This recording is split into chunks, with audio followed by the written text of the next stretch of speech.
Waalaikumsalam warahmatullahi wabarakatuh. Waalaikumsalam. Selamat sore, Bapak, Ibu, dan rekan-rekan semuanya. Terima kasih sudah hadir di kegiatan yang diselenggarakan oleh program Studi Magister Sistem Informasi Fakultas Rekayasa Industri Telkom University. Hari ini kita akan mengikuti kuliah umum dengan tema penulisan publikasi ilmiah. Baik, untuk kesempatan hari ini telah hadir narasumber kita yaitu ada Profesor Dr. Irfan Darmawan STMT. Beliau merupakan profesor dari Fakultas Rekayasa Industri. Selamat sore, Bapak. Selamat sore, salam kenal semuanya. Yes. Bagaimana kabarnya, Pak? Alhamdulillah sehat. Alhamdulillah, Pak. Baik, sebelum masuk ke materi, izinkan saya menyampaikan beberapa hal teknis, yaitu mohon mic peserta dalam keadaan mute selama pemaparan materi. Selanjutnya, jika ada yang ingin bertanya, bisa menggunakan fitur raise hand atau dapat menuliskan pertanyaan di kolom chat. Baik, tanpa berlama-lama, mungkin kita langsung saja, Prof, untuk masuk sesi pertama. Kepada Prof. Irfan, kami persilakan. Mangga, Prof. Oke, ya terima kasih Pak sama Mbak Dara ya. Oke, Bismillahirrahmanirrahim. Assalamualaikum warahmatullahi wabarakatuh. Selamat sore semuanya, teman-teman Magister S1, S2 ya, S2 Sistem Informasi Telkom University. Alhamdulillah saya bisa bersilaturahmi dengan teman-teman semuanya. Saya hari ini pada saat ini diberi kesempatan ataupun ditugaskan oleh Pak Muharman Lubis untuk memberikan materi terkait dengan penulisan publikasi ilmiah, gitu ya. Saya melihat dari agendanya 4 jadwal, gitu ya, dengan 3 pemateri, Pak Muharman Lubis, Pak Baizal, dan saya sendiri, gitu. Nah, kebetulan saya nggak tahu nih bagian apa nih di publikasi, penulisan publikasi ilmiah gitu ya. Takutnya ini ada yang udah terbahas sama Pak Muharman ataupun ada yang udah terbahas juga sama Pak Baizal gitu ya. Mudah-mudahan ini sebagai penguat gitu ya. Kalaupun ada nanti materi-materi yang menjadi irisan gitu ya. Oke, saya panggil teman-teman aja ya. Oke. Jadi nanti kalau mau ada pertanyaan takut lupa silahkan boleh langsung ataupun nanti bisa di akhir gitu ya. Namun saya sarankan jangan di chat karena saya nggak buka chat Zoom-nya gitu ya. Saya nanti akan menampilkan PPT-nya. Izin saya untuk share terkait dengan PPT-nya. Bentar.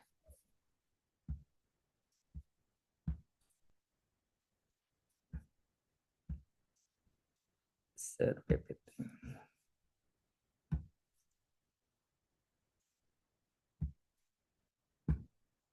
Oke, sudah terlihat ya? Sudah ada. Oke, saya mungkin pada kesempatan ini akan sedikit bukan merubah ya, tapi memperluas terkait dengan topik dari penulisan publikasi ilmiah gitu ya. Topiknya hari ini adalah maaf ada typo nih ya. Memahami proses pembuatan publikasi ilmiah ya. Eh, jadi kalau hanya penulisan publikasi ilmiah, saya rasa dulu teman-teman waktu di S1 juga udah belajar terkait dengan metodologi penelitian, itu udah ada. Di S2 juga kalau nggak salah ada lagi mata kuliah itu untuk menguatkan gitu ya.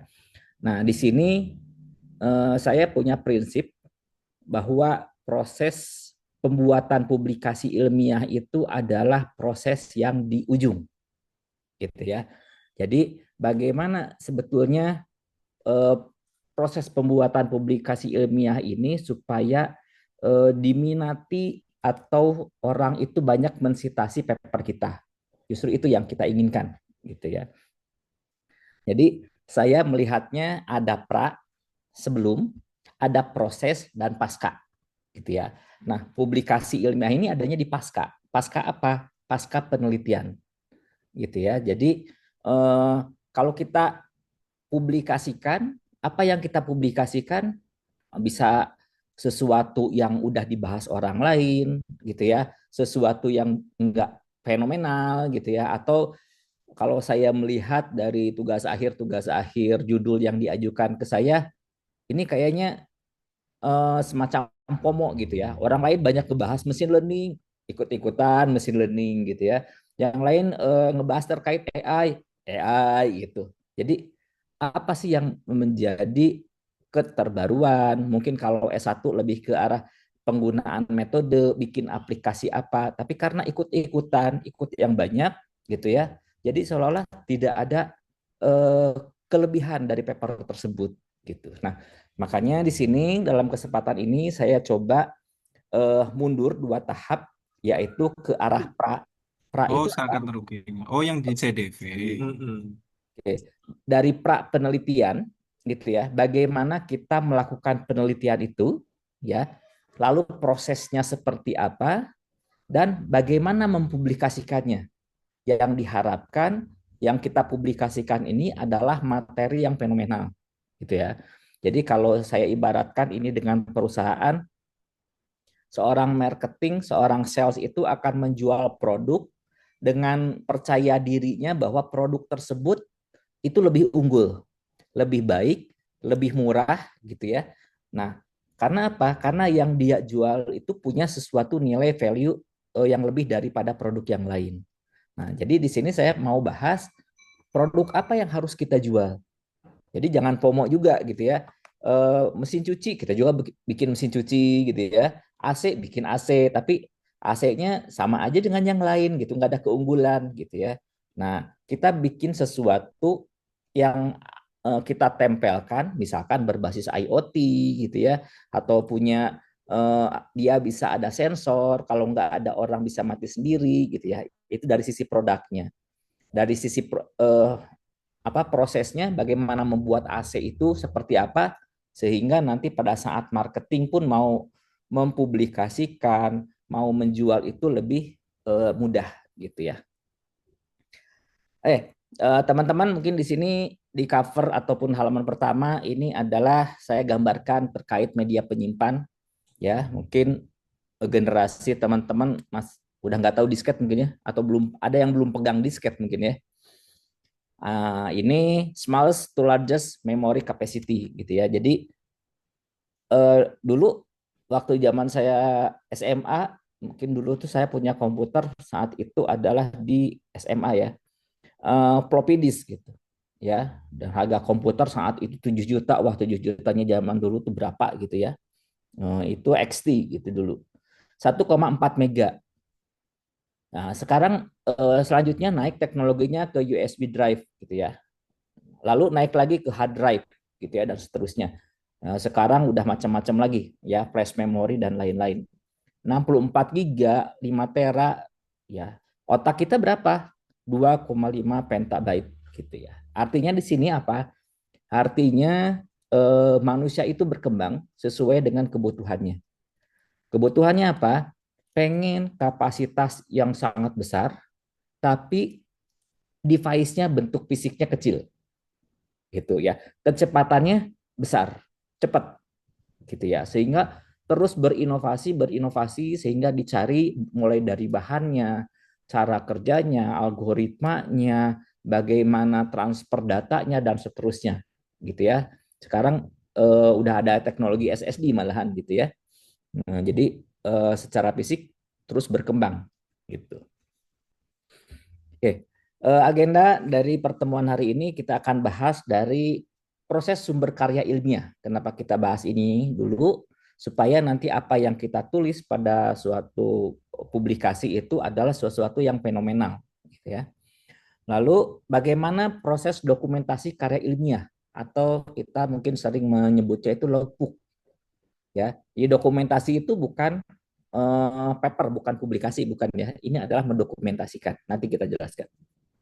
Lalu ada proses publikasi hasil penelitian.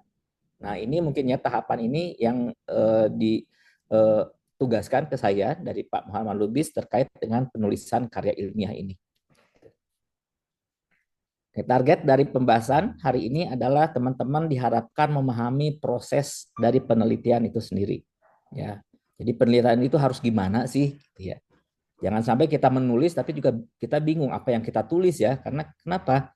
karena kita tidak melakukan penelitian gitu ya. Apalagi yang ditakutkan sekarang itu oleh dosen-dosen gitu ya, oleh suatu institusi pendidikan, kita kita dimudahkan dengan adanya AI.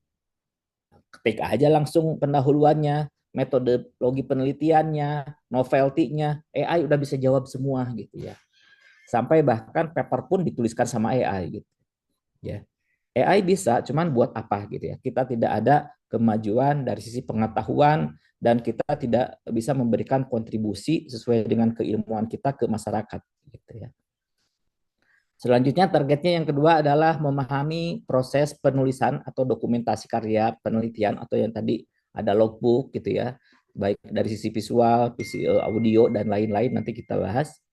Dan yang ketiga memahami proses publikasi hasil dari penelitian. Oke, yang pertama saya bikin gambarnya dari AI juga nih, gitu ya. Oke, bagaimana sih kita melakukan suatu proses penelitian, gitu ya? Jadi secara definisi penelitian itu adalah suatu kegiatan yang sistematis. Jadi kalau ada yang disebut dengan sistematis itu ada tahapannya, ada caranya, gitu ya. Kita tidak bisa asal-asalan ya, loncat-loncat pekerjaannya itu nggak bisa gitu ya. Untuk apa? Untuk memperoleh informasi dalam memecahkan masalah ya, atau menguji hipotesis secara ilmiah. Gitu ya, itu penelitian. Ini ada hipotesis nih, ada suatu variabel yang ketergantungan dengan variabel lain, betul nggak gitu ya.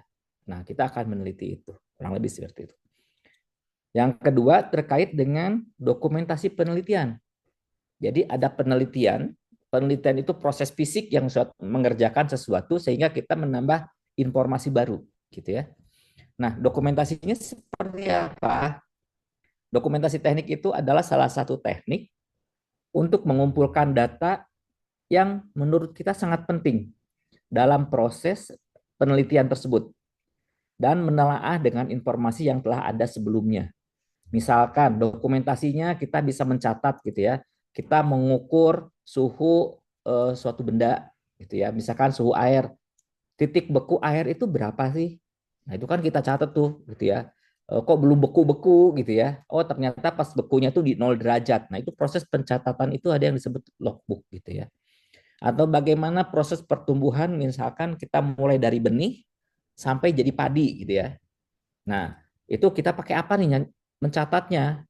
Kan nggak mungkin kita diam di tengah sawah gitu ya, eh, selama 4 bulan gitu ya, nggak ngapa-ngapain. Nah, sekarang udah ada kamera, tempel aja kamera di situ sehingga kita tahu pertumbuhan bunga, padi dan seterusnya.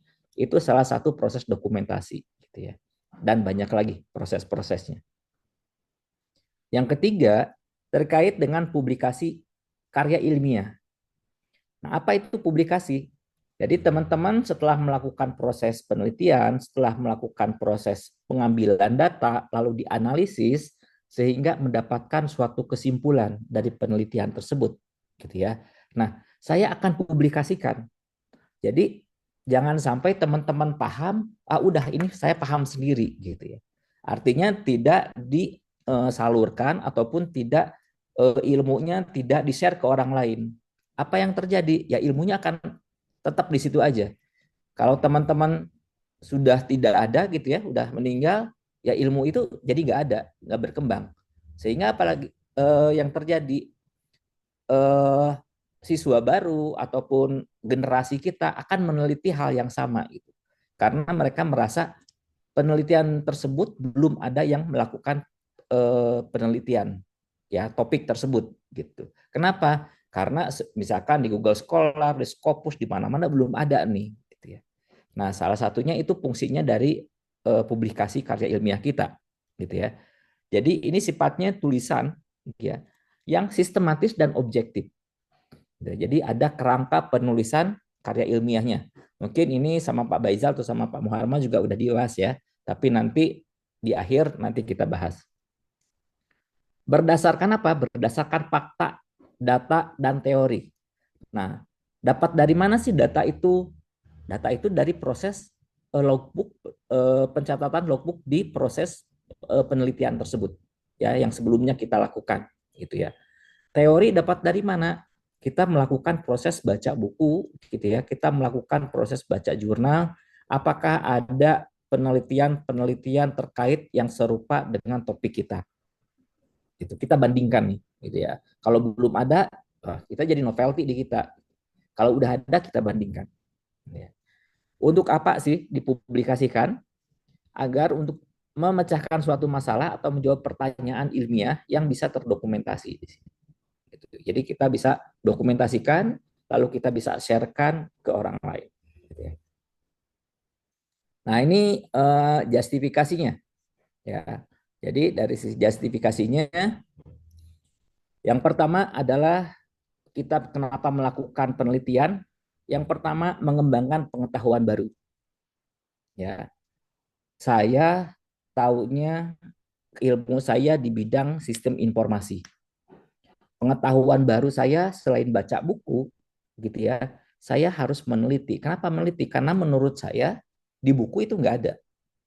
Oh, berarti saya harus cari jurnal. Kita lihat lagi jurnal. Di jurnal ada nggak? Gitu ya. Nah, berarti ilmu itu terkait dengan keilmuan saya. Ya. Nah, apakah saya harus belajar juga ilmu yang lain? Oh, perlu juga gitu ya. Karena nanti ada keterhubungan dengan ilmu-ilmu multidisiplin yang lain. Saya perlu belajar misalkan terkait dengan manajemen perusahaan, saya perlu belajar terkait manajemen perusahaan, terkait keuangan, leadership gitu ya, pertanian, perikanan dan seterusnya. Tergantung dari apa? Tergantung dari masalah gitu. Jadi kita juga jangan merasa saya pinternya di SI berarti saya harus meneliti bidang database, networknya gimana, tidak selalu itu gitu ya. Tapi saya bidang SI, saya akan memberikan kontribusi ilmu saya untuk bidang pertanian. Bagaimana membuat sistem informasi di bidang misalkan marketing, bikin digital marketing. Nah, cuman kita harus tahu nih digital marketing itu apa sih? Nah, kita transformasikan ke dalam proses digital. Jadi, salah satu penelitian ini adalah untuk mengetahui adanya pengetahuan baru. Ya.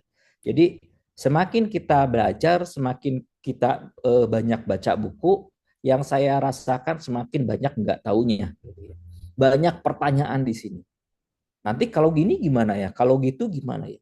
Beda kalau nggak banyak buku, nggak banyak baca gitu ya. Ya udah, saya cuman pinternya di sini aja. Jadi merasa paling pinter padahal cuma satu buku gitu ya. Satu bidang gitu. Yang kedua terkait dengan mengatasi masalah yang belum terpecahkan. Ya. Jadi tahu dari mana bahwa masalah tersebut belum terpecahkan, teman-teman harus lihat di paper-paper atau jurnal-jurnal yang sudah ada di internet. Gitu ya. Waktu zaman saya S1 itu internet nggak begitu banyak, jadi mau bikin apapun ya itu merasa itu adalah terbaru gitu ya. Setelah ada internet, cari ini kok udah ada ya, ini udah ada ya dan seterusnya gitu ya. Nah kita lihat apanya yang terbaru gitu ya, tergantung dari case-nya. Bisa dari objeknya, bisa jadi masalahnya atau metodenya dan lain-lain gitu ya. Kita akan melihat itu. Lalu yang ketiga, kita memvalidasi kebenaran pengetahuan yang sudah ada. Saya pengen meyakinkan apakah betul semacam itu gitu ya pertanyaannya. Apakah betul variabel Y ini tergantung terhadap X gitu. Ya, misalkan kalau makanan apakah betul orang yang makan pedas selalu sakit perut gitu ya. Nah, ternyata nih adik saya atau saudara saya makan pedas nggak sakit perut gitu. Nah, berarti sakit perutnya karena apa? Nah, berarti apakah ini selalu variabel sakit perut itu karena makan pedas? Nah, kurang lebih seperti itu gitu ya. Nah, saya pengen tahu kebenarannya gitu ya. Ya, salah satunya ya saya tinggal tanya dokter, tanya kesehatan gitu ya. Atau ya karena saya bukan orang kesehatan, berarti narasumbernya dari orang-orang kesehatan ataupun saya baca paper-paper publikasi-publikasi terkait dengan kesehatan gitu. Ya. Nah, ternyata biasanya kalau dokter, oh itu tergantung dari imunnya seseorang. Wah, kalau tergantung imunnya seseorang, berarti banyak variabel kalau gitu. Selanjutnya apa yang kita lakukan? Oh, ini harusnya masuk ke data science gitu ya. Jadi apa sih yang menyebabkan orang sakit perut gitu ya? Nah, salah satu faktornya mungkin makan pedas, tapi ada faktor lainnya seperti apa? Nah, itu mungkin kita harus masuk ke data science, machine learning dan lain-lain gitu ya. Lalu yang keempat, untuk menemukan jawaban baru atas pertanyaan yang belum diketahui, ya. Otomatis kita bikin kalau ada rumus di engineering itu ada rumus baru. Di akuntansi ada rumus keuangan, rumus baru gitu ya. Nah, ini suatu hal yang belum ada gitu ya. Bagaimana supaya mungkin zaman dulu gitu ya, Einstein belum ada, dia menciptakan sehingga dia melakukan penelitian gitu ya, bahwa akhirnya ketemu E sama dengan MC kuadrat. Saya yakin nggak langsung begitu keluar rumusnya MC kuadrat, tapi dia banyak bereksperimen gitu ya, dengan eksperimen gitu ya, masanya gimana, kecepatan dan seterusnya gitu ya. Kalau hukum Newton, F sama dengan M kali A. Ya, waktu itu kan kita praktikum ya, kalau di teknik elektro ada praktikum fisika. Ya, betul nggak F itu sama dengan M kali A? Ya, masanya kita rubah-rubah, percepatannya kita rubah-rubah, ternyata F itu ketergantungannya dengan massa dan percepatan. Jadi tidak ada pengaruh dengan suhu tuh. Kalau ada suhu berarti kali T besar gitu ya. Kalau ada pengaruhnya dengan waktu, oh berarti kali T kecil gitu ya. Nah, kurang lebih seperti itu. Nah, kalau belum ada apa yang kita inginkan tapi rumusnya belum ada nih. Nah, kita bisa bikin formula sendiri. Dari mana? Ya salah satunya nanti kita kalau udah ada data yang banyak gitu ya, kita buat apa? Dari data tersebut kita analisis, hasilnya seperti apa. Jadi nanti ada korelasi sehingga keluarlah rumus tersebut. Kurang lebih seperti itu.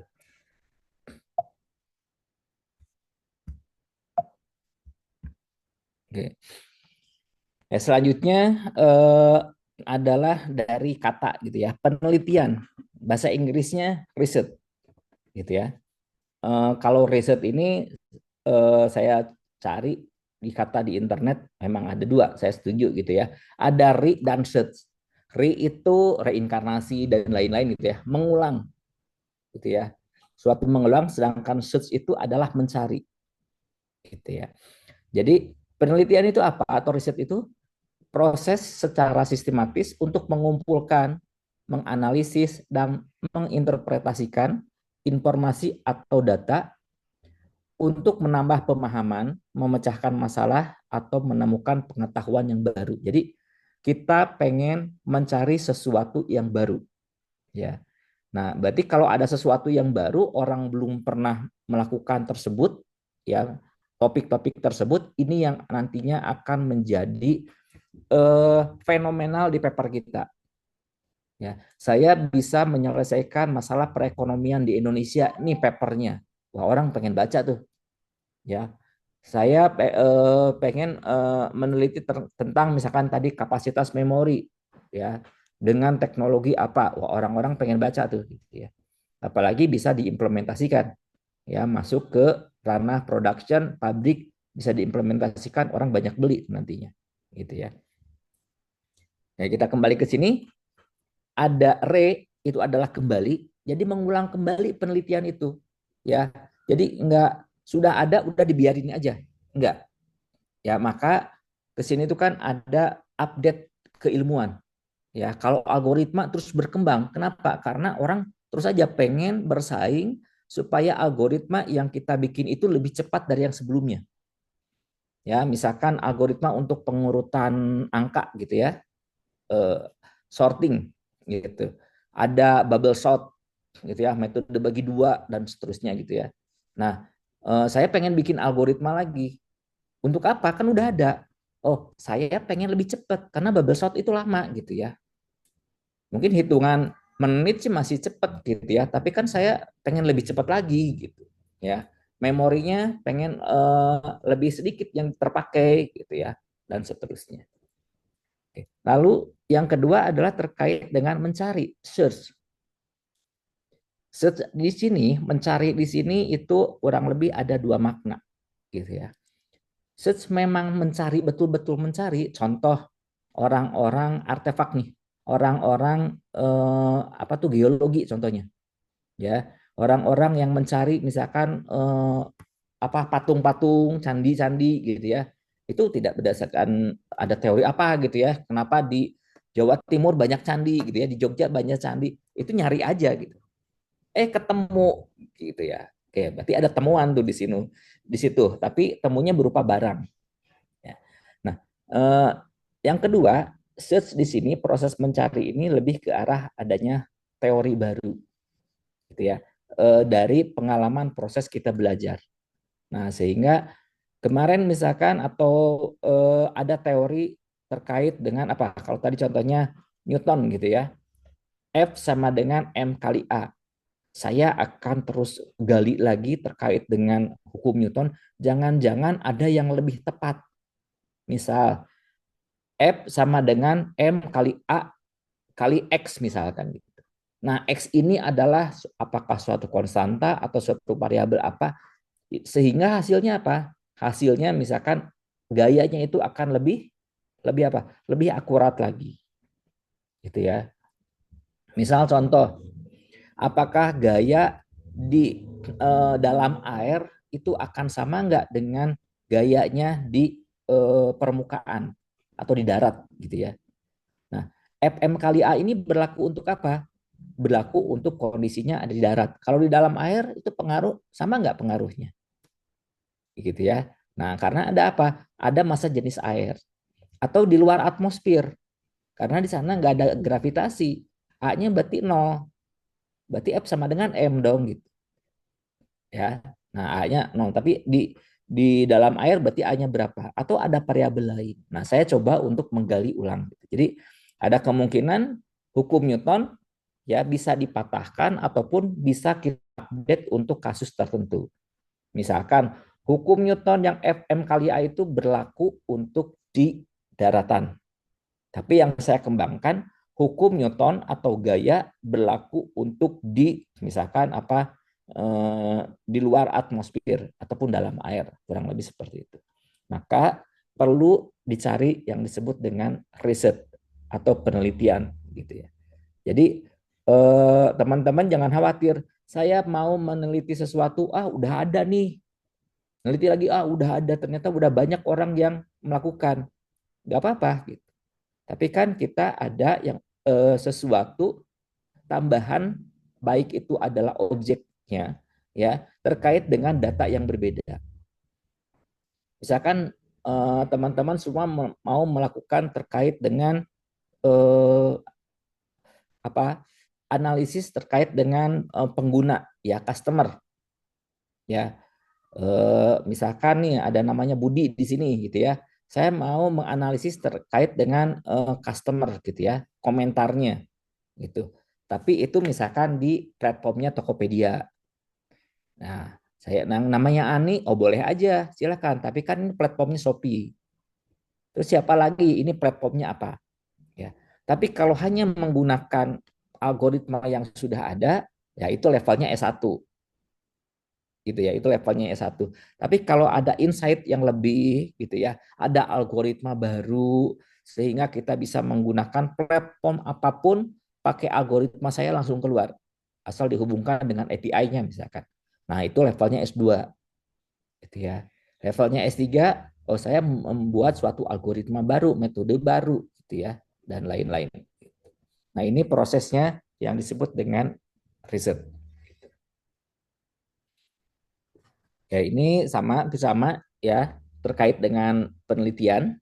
Jadi penelitian itu adalah aktivitas ya, aktivitas fisik ya, menyelidiki masalah.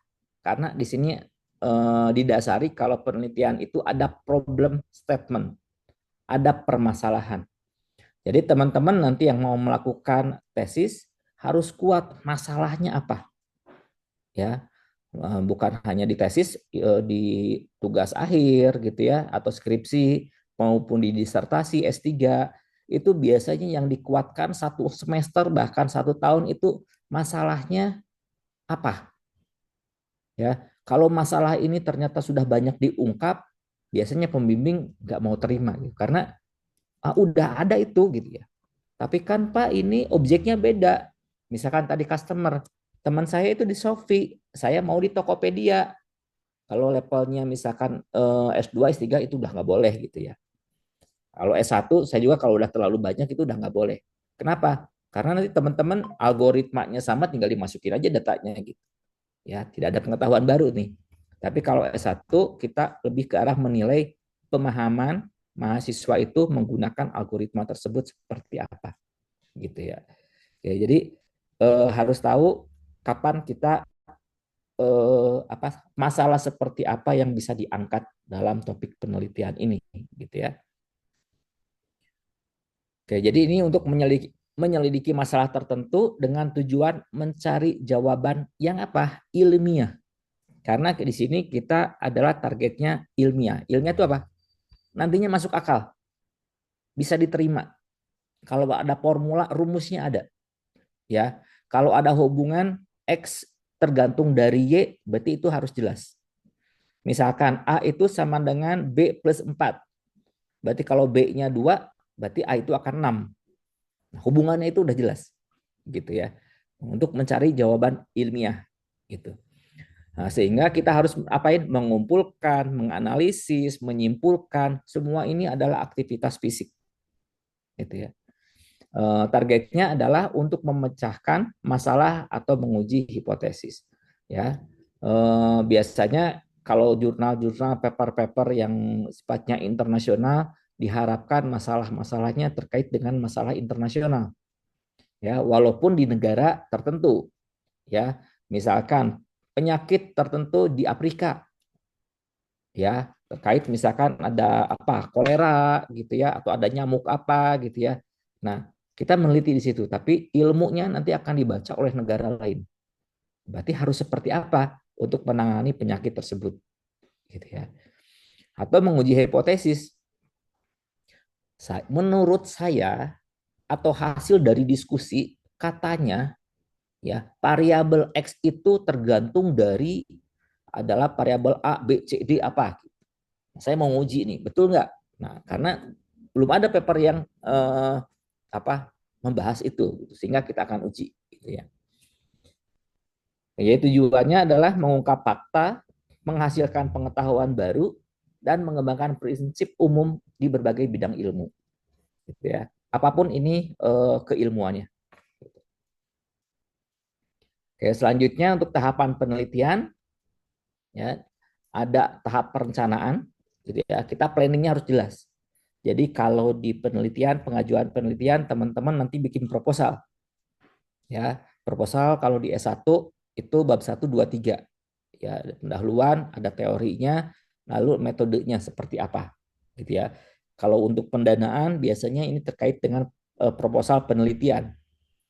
Yang ditekankan latar belakang masalahnya apa, metodenya mau pakai apa, hasilnya gitu ya, asumsinya apa aja, hasilnya mau seperti apa, output yang direncanakan apa, misalkan berupa publikasi gitu ya, ataupun HKI, paten dan seterusnya. Ya, tujuan penelitian ini seperti apa, teorinya dan seterusnya gitu ya. Itu masuk di tahapan perencanaan.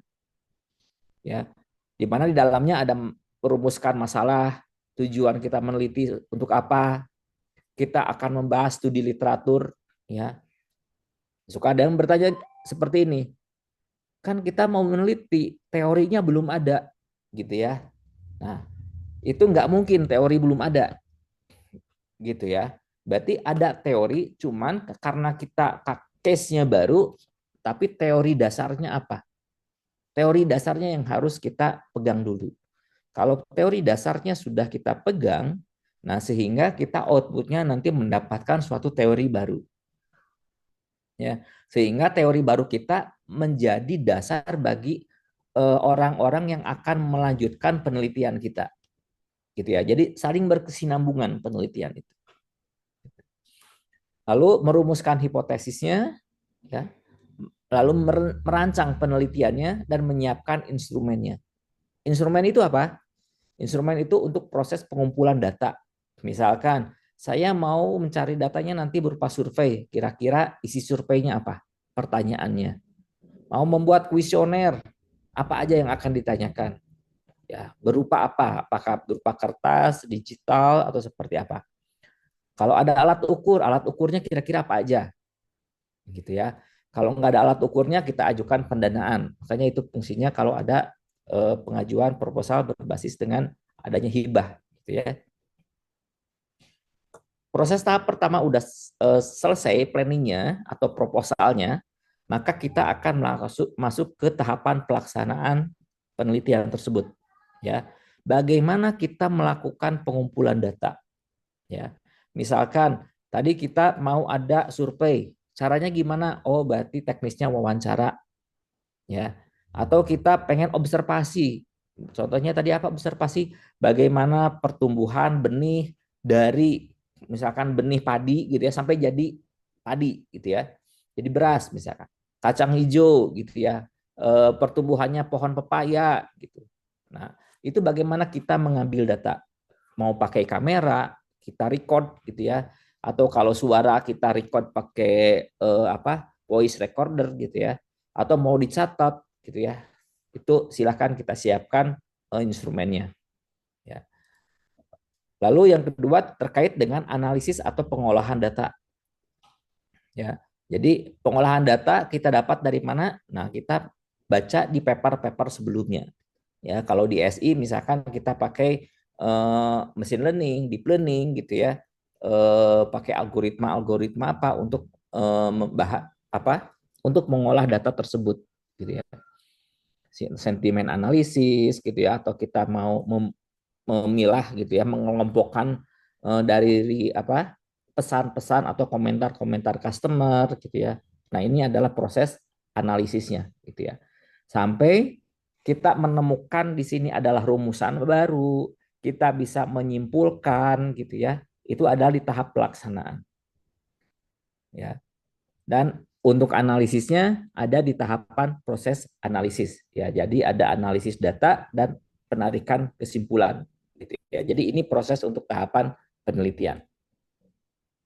Oke, ini untuk yang proses penelitiannya gitu ya, tahapan-tahapan di praknya. Selanjutnya bagian kedua kita akan bahas terkait dengan proses dokumentasi penelitian ya. Oke, proses dokumentasi penelitian itu apa? Jadi suatu proses untuk mengumpulkan pengolahan dan penyimpanan semua data serta bukti tertulis dan visual yang mendukung dari proses penelitian. Ya, yang sebelumnya saya sampaikan barusan bisa di voice recording ataupun di video recording gitu ya, ataupun mau ditulis silahkan gitu ya.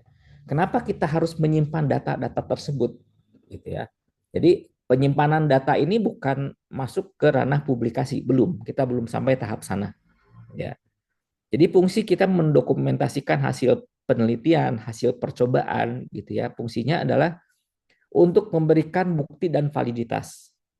Ya, bahwa saya melakukan ini secara survei misalkan mengambil datanya dengan berapa ribu orang, pertanyaannya apa aja, hasil pertanyaan seperti apa. Ya, ini bukti bahwa saya melakukan pengumpulan data gitu ya. Jadi datanya jangan data dummy gitu ya. Tapi kalau pengen mau menguji, misalkan teman-teman menguji algoritma, silahkan pakai dummy dulu. Tapi nanti pada saat implementasi jangan dummy, gitu ya. Selanjutnya fungsinya dokumentasi ini adalah untuk memantau proses, ya. Proses dari awal sampai akhir itu seperti apa, ya. Proses dalam dokumentasinya ataupun proses dalam pengambilan suatu data tersebut, ya.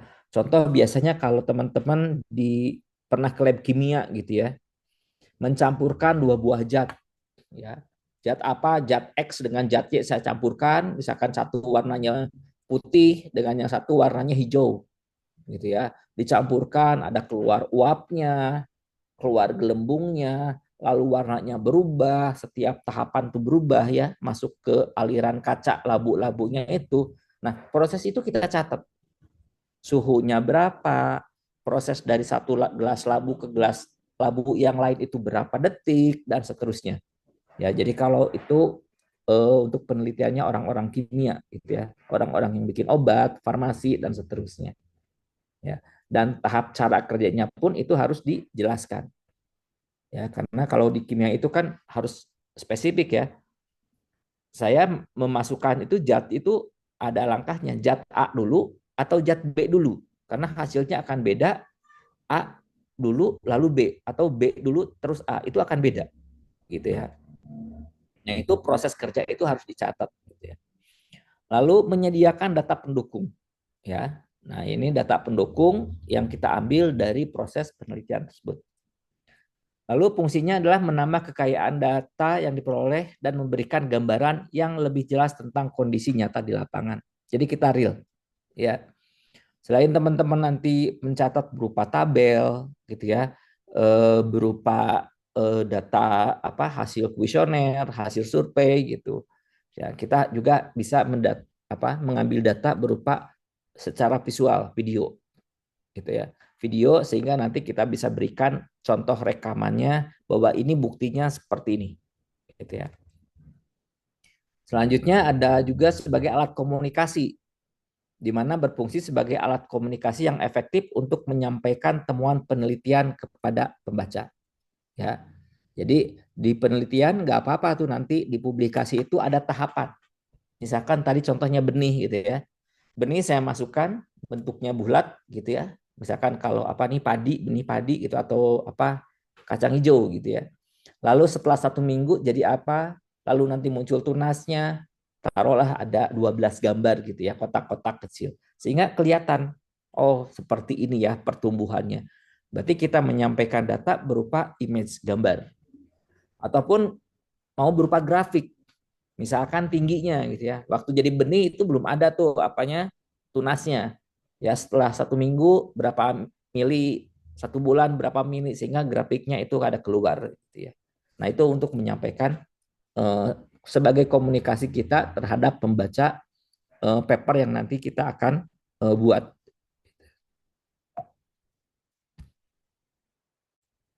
Ya ini contoh ya. Ini ada contoh saya ambil dari apa nih Facebook dari Decode gitu ya. Ini terkait dengan sorting algoritma sorting gitu ya untuk menentukan nilai dari yang terkecil sampai nilai yang terbesar. Saya coba play ya.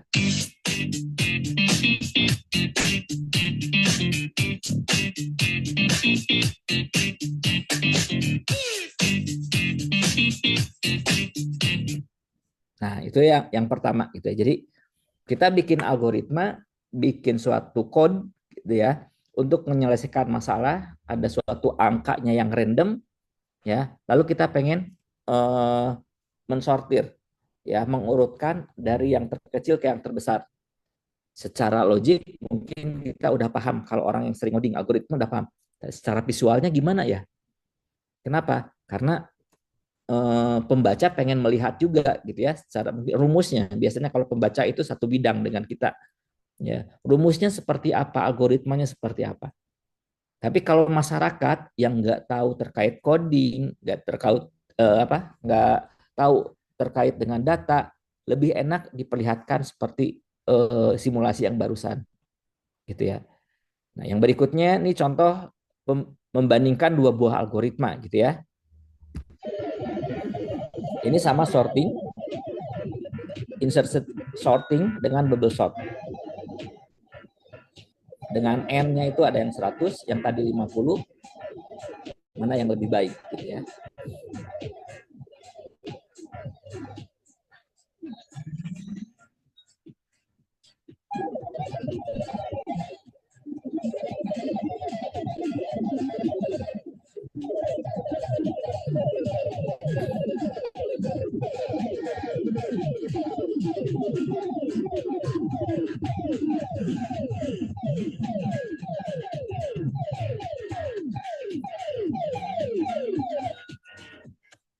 Oke, nah itu teman-teman gitu ya terkait dengan ini contoh algoritma untuk menyusun bilangan dari yang terkecil sampai yang terbesar atau sebaliknya gitu. Nah, ini banyak orang mengembangkan algoritma. insertion sort, bubble sort, hit sort gitu ya. Nah, teman-teman mau bikin algoritma sorting baru silakan ya. Misalkan namanya Iwan, Iwan sort gitu ya, Budi sort silakan aja gitu ya. Nanti kalau misalkan saya berhasil nih bikin sortingnya gitu ya. Oke, yang penting berhasil dulu gitu ya. Tinggal kita nanti ukur cepat mana gitu ya algoritma yang kita bikin yang misalkan apa tadi Iwan sort dengan insertion sort dengan ini jumlah epochnya 200 n-nya gitu ya iterasinya. Oke, kita bandingkan, kita ukur kecepatannya ya. Saya sarankan ukurnya jangan pakai stopwatch karena nggak akan kekejar karena komputer satuannya tuh kan ada yang mili sekarang udah nano gitu ya, nano second gitu. Simulasikan pakai seperti ini. Oh ternyata kita masih kalah. Nah, kenapa kita masih kalah? Gitu ya. Oke, nah teman-teman jangan selalu merubah codingnya aja, gitu ya. Yang saya lihat sih teman-teman yang bikin algoritma tuh dirubah codingnya. Coba kalau misalkan loopingnya jangan pakai for tapi do while atau seperti apa gitu ya. Nah, tapi seharusnya itu berangkat dari formal metodenya. Formal metode itu apa? Rumusannya, matematiknya. Itu kalau di matematiknya akan terlihat kenapa hal tersebut bisa bikin lama gitu ya. Oh, ternyata variabel n ini kebaca beberapa kali gitu. Sehingga memerlukan waktu proses pembacaannya gitu ya. Makanya nanti teman-teman kalau biasanya yang bikin algoritma itu akan belajar terkait dengan optimasi atau big O gitu ya. Ya ini kurang lebih dalam pengembangan suatu algoritma gitu ya contohnya. Oke. Selanjutnya ada jenis dan teknik pengumpulan data dalam penelitian, gitu ya. Jenis-jenis mengumpulin data itu seperti apa sih? Nah, ini tidak harus semuanya digunakan, gitu ya.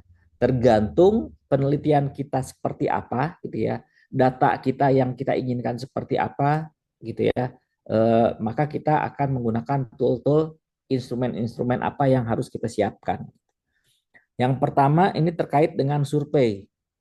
Survei itu untuk mendapatkan wawasan dari kumpulan data, gitu ya.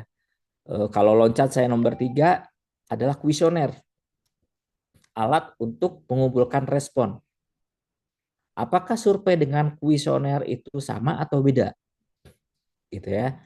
Eh, saya cari gitu ya informasinya ternyata survei dan kuesioner itu berbeda ya dari sisi pertanyaannya beda. Jadi kalau kuesioner itu biasanya leveling ya. Misalkan apakah pemerintahan sekarang ini bersih misalkan contoh kayak gitu ya atau apakah ekonomi sekarang itu tumbuh gitu ya nanti misalkan jelek sedang cukup baik baik sekali nah seperti itu tuh kuesioner ya apakah pembicaranya itu materi yang disampaikannya jelas nah itu kuesioner tapi kalau survei lebih ke arah kita pengen minta pendapat ya survei terkait pembicara ya misalkan pertanyaannya jelaskan materi yang disampaikan oleh pembicara tersebut. Nah, itu biar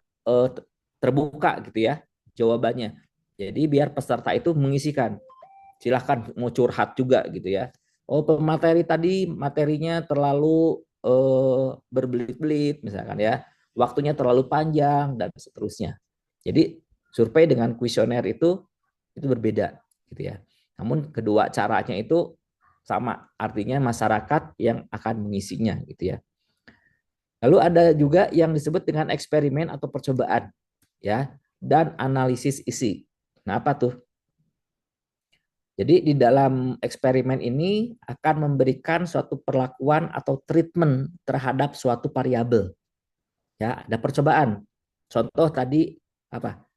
F hukum Newton ya, F sama dengan M kali A. Nah, variabel M-nya itu berat benda. Coba saya bendanya yang 1 gram, 3 gram, 100 gram, 1 kilo. Nah, saya rubah-rubah tuh gitu ya. Jadi saya bikin tabel nanti. Kalau M-nya berbeda, A-nya sama, apa yang terjadi dengan F? Gitu ya. Saya tanpa rumus gitu ya, saya nggak tahu rumusnya apa ceritanya. Ya, lalu saya akan rubah-rubah A-nya. A itu kan percepatan. M-nya sama. M-nya misalkan 1 kilo beratnya, tapi percepatnya saya beda-beda. Ya, berapakah F-nya? Nah, lalu dari sana saya lihat apakah ada korelasi antara F dengan M dan A ini gitu ya. Apakah betul gitu ya dan seterusnya. Sehingga nanti kalau pada saat di praktikum itu kita dipelajari juga dengan error. Ada error rate ya. Misalkan masanya 10, A-nya 10 percepatannya. Harusnya M-nya 100 tuh. Tapi kenapa ini kok 100,5 atau 100,07? Kok beda ya? Nah, ternyata kita dari proses pengukuran itu ada yang disebut dengan error atau kesalahan pembacaan. Pembacaan apa? Pembacaan alat ukur. Contohnya teman-teman penggaris ya. Ini 10 cm atau 10,2, 10,1, nah dan seterusnya. Karena penggarisnya tebal tuh, nggak pas banget gitu ya. Jadi kalau agak kanan kita melihatnya kok agak lebih ya. Kalau sebelah kiri itu jadi kurang ya. Mana gitu yang betul gitu ya. Nah itu ada galat dari sisi penglihatan. Gitu ya. Jadi biasanya kita menggunakannya kalau di lab itu kalau terkait dengan ukuran penggaris tidak menggunakan penggaris-penggaris yang anak-anak SD pakai gitu ya.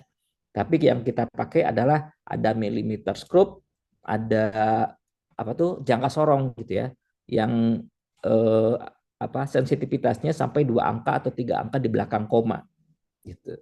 Ya sehingga nanti kalau 10,10 hasilnya itu 100,0005. Nah, itu kan dianggap dibulatkan ya 100 gitu. Ya, jadi ada variabel delta di situ. Ya. Selanjutnya ada observasi. Observasi itu adalah cara mengamati langsung objek dari penelitian. Yang tadi ya, padi gitu ya, dari benih, dari pohon apa, bunga mawar gitu ya. Jadi situasi alami yang mengubah kondisi yang ada tanpa kita campur tangan kita gitu ya. Kalau kita pengen menguji terkait apa nih pupuk misalkan. Ini ada pupuk kita coba ke padi gitu ya. Nah, kita kasih pupuknya gitu ya. Misalkan kasih pupuknya seminggu sekali, apa yang terjadi? Kita observasi ini dengan tanaman yang tanpa pupuk gitu ya. Ada orang yang meneliti ini tanaman eh, apa ada sinar matahari dengan tidak ada sinar matahari. Dua-duanya saya rekam, record. Yang satu layu, yang satu seger gitu ya. Nah, itu efeknya karena faktor apa aja? Itu observasi gitu ya. Wawancara ini sudah jelas ya, kita mengajukan wawancara ke masyarakat ataupun ke objek yang akan kita teliti gitu ya untuk mencari data. Lalu ada dokumentasi. Di sini dokumentasi ini adalah pengumpulan data dari dokumentasi baik itu tertulis, gambar, video, arsip dan seterusnya gitu ya. Sehingga kita mendapatkan suatu data yang disimpannya proses pengambilannya itu tidak hanya berupa teks, tapi bisa dari audio, bisa dari video gitu ya, ataupun dari apa tool-tool yang lain gitu ya, tergantung misalkan sensor gitu ya, sensor suhu. Sensor suhu kan bukan video, bukan audio, tapi dia akan misalkan dikonversi kepada nilai suatu tegangan atau dinilai pada suatu nilai arus gitu ya. Selanjutnya bisa juga kita ngambil dari studi pustaka di mana di sini adalah pengumpulan data dengan menelaah teori ya, di mana hasil penelitian terdahulu dan referensi ilmiah. Jadi ini biasanya kita bikin publikasi ilmiahnya semacam literatur review. Ya, literatur review ada 4 algoritma, misalkan tadi ada bubble sort gitu ya, insertion sort gitu ya, heap sort gitu. Kita bandingkan ya, kita bikin tabel gitu ya, variabelnya apa aja yang kita ukur ya, lalu optimasinya seperti apa, waktunya, kecepatannya, memorinya, sehingga kita berdasarkan teori paper-paper yang udah ada kita bisa menganalisis. Nah, itu adalah publikasinya adalah terkait dengan literatur review gitu ya. Oke, jadi secara resume kurang lebih metode yang kita lakukan, ya, ada eksperimen, ada observasi, wawancara, dokumentasi, dan studi pustaka, gitu ya. Selanjutnya proses publikasi. Nah, di sini nih ya, kita akan melakukan proses publikasi, ya, di mana yang akan kita publikasikan ini kita sangat percaya diri karena apa? Karena yang kita teliti ini adalah yang fenomenal, ya, sesuatu hal yang mempunyai novelty yang sangat tinggi nilainya, ya, sangat bagus. Orang-orang tidak ada yang meneliti hal tersebut, misalkan, ya, misalkan apa ya, kalau sekarang yang saya amati, bahan bakar mengganti apa tuh, eh, bensin misalkan gitu ya, eh, diganti dengan jerami gitu kan, ya, atau apa sesuatu yang baru gitu dari air misalkan, ya, itu kan fenomenal tuh. Nah, cuman masyarakat yakin nggak nih gitu ya, pakai air nanti bahan bakar takutnya kendaraan saya rusak. Nah, sepertinya paper-paper punya teman-teman kalau membahas terkait itu akan citasinya akan tinggi gitu ya, akan banyak dibaca gitu. Karena orang pengen tahu nih, betul nggak nih dari jerami bisa jadi bahan bakar, dari air bisa jadi bahan bakar gitu ya. Nah, terus kalau dihitung dari sisi ekonomi, ROI-nya seperti apa gitu ya, biayanya seperti apa gitu. Nah, kita akan sangat percaya diri gitu ya. Kalau kita udah merasa percaya diri, tinggal apa yang kita asah, bagaimana kita membuat suatu, mulai dari ide gagasan, proses penelitian, sehingga bisa disampaikan kepada masyarakat melalui publikasi. Makanya kita akan pede, Q1 pasti keterima lah gitu ya. Tapi kalau ini fenomenal banget nih, novelty-nya bagus, tapi tulisan kita bahasa Inggrisnya masih jelek-jelek lah gitu ya. Tapi nggak terlalu parah, biasanya banyak ada komentar gitu ya, di review dikembalikan. Biasanya ini penelitiannya sangat bagus, namun tolong tata tulisnya diperbaiki. Kurang lebih seperti itu. Oke. Hakikat dari karya tulis ilmiah ini adalah suatu publikasi atau karya tulis yang di dalamnya itu adalah memuat suatu gagasan. Gagasan apa? Gagasan dari hasil penelitian, gitu ya. Sebagai hasil dari eksplorasi pemikiran atau dari hasil penelitian, ya, melalui prosedur ilmiah. Ya, ini harus ditekankan ya. Prosedurnya harus ilmiah, tidak boleh asal-asalan.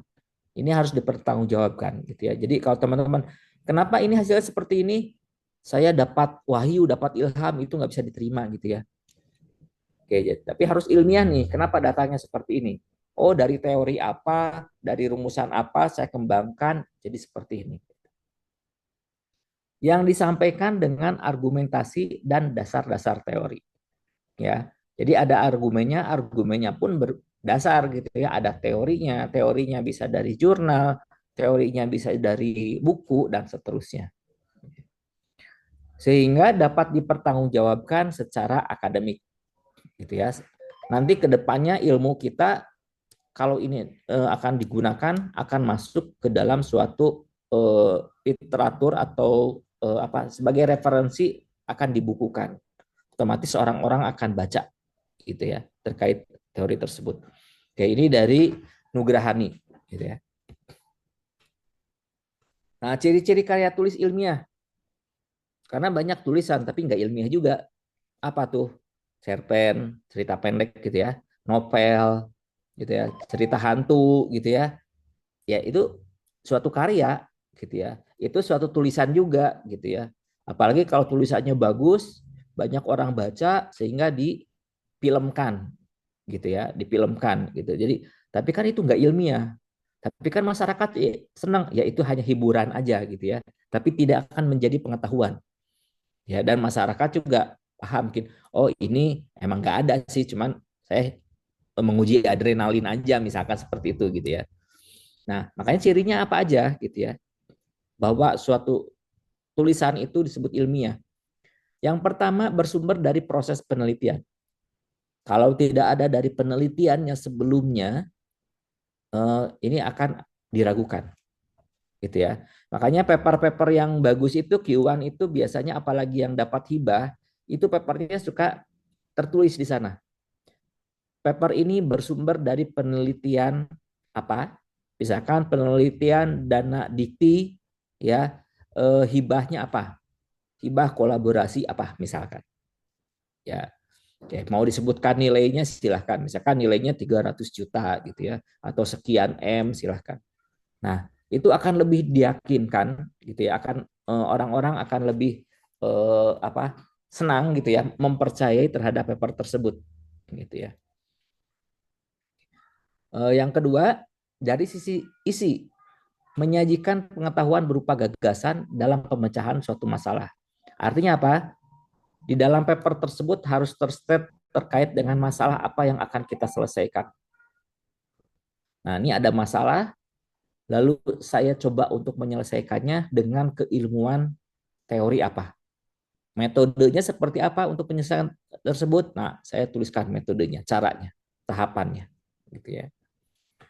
Lalu pengetahuan yang didasarkan pada fakta, ya. Fakta itu apa? Data tadi, gitu ya. Ada datanya dimunculkan, ya. Jadi teman-teman kalau datanya ada 30.000, nggak usah semuanya ditampilkan di apa, paper, nggak akan cukup gitu ya.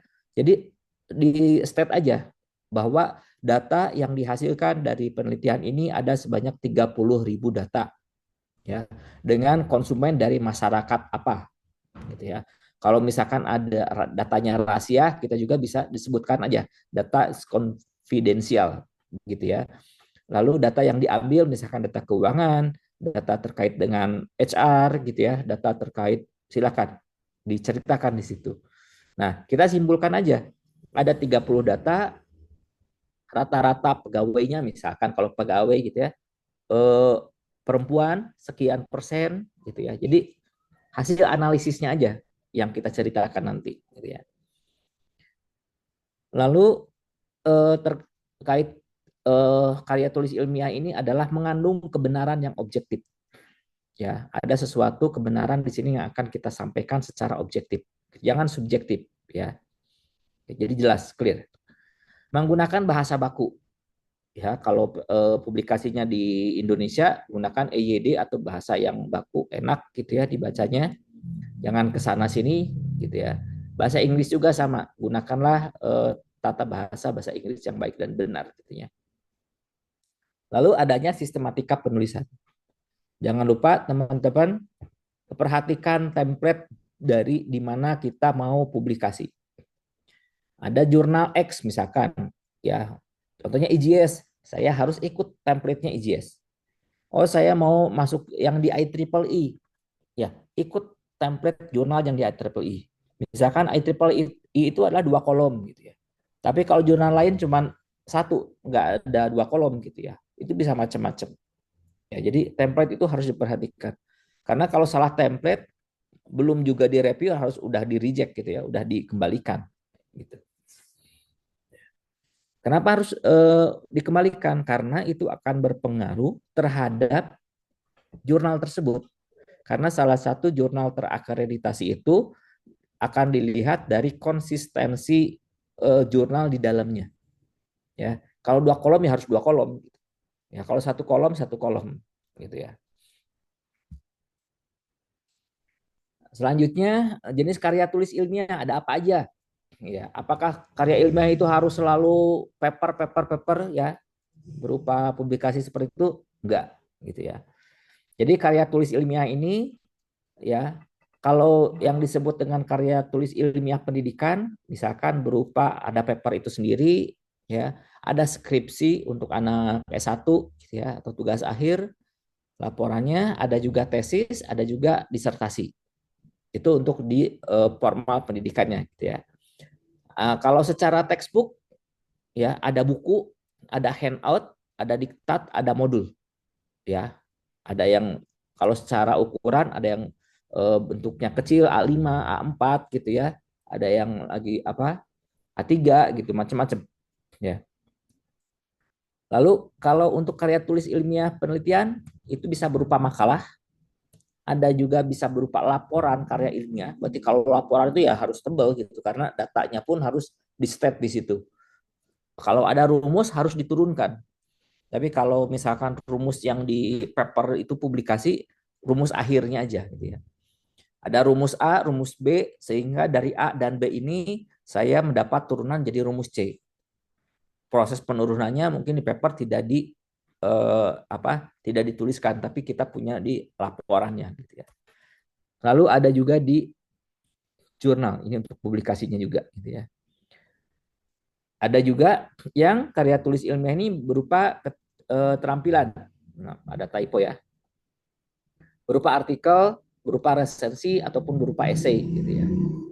Jadi ini ada tulisan ilmiah banyak formatnya ya, tergantung kita mau penulisannya seperti apa. Tulisan di koran pun itu bisa disebut dengan tulisan ilmiah juga ya.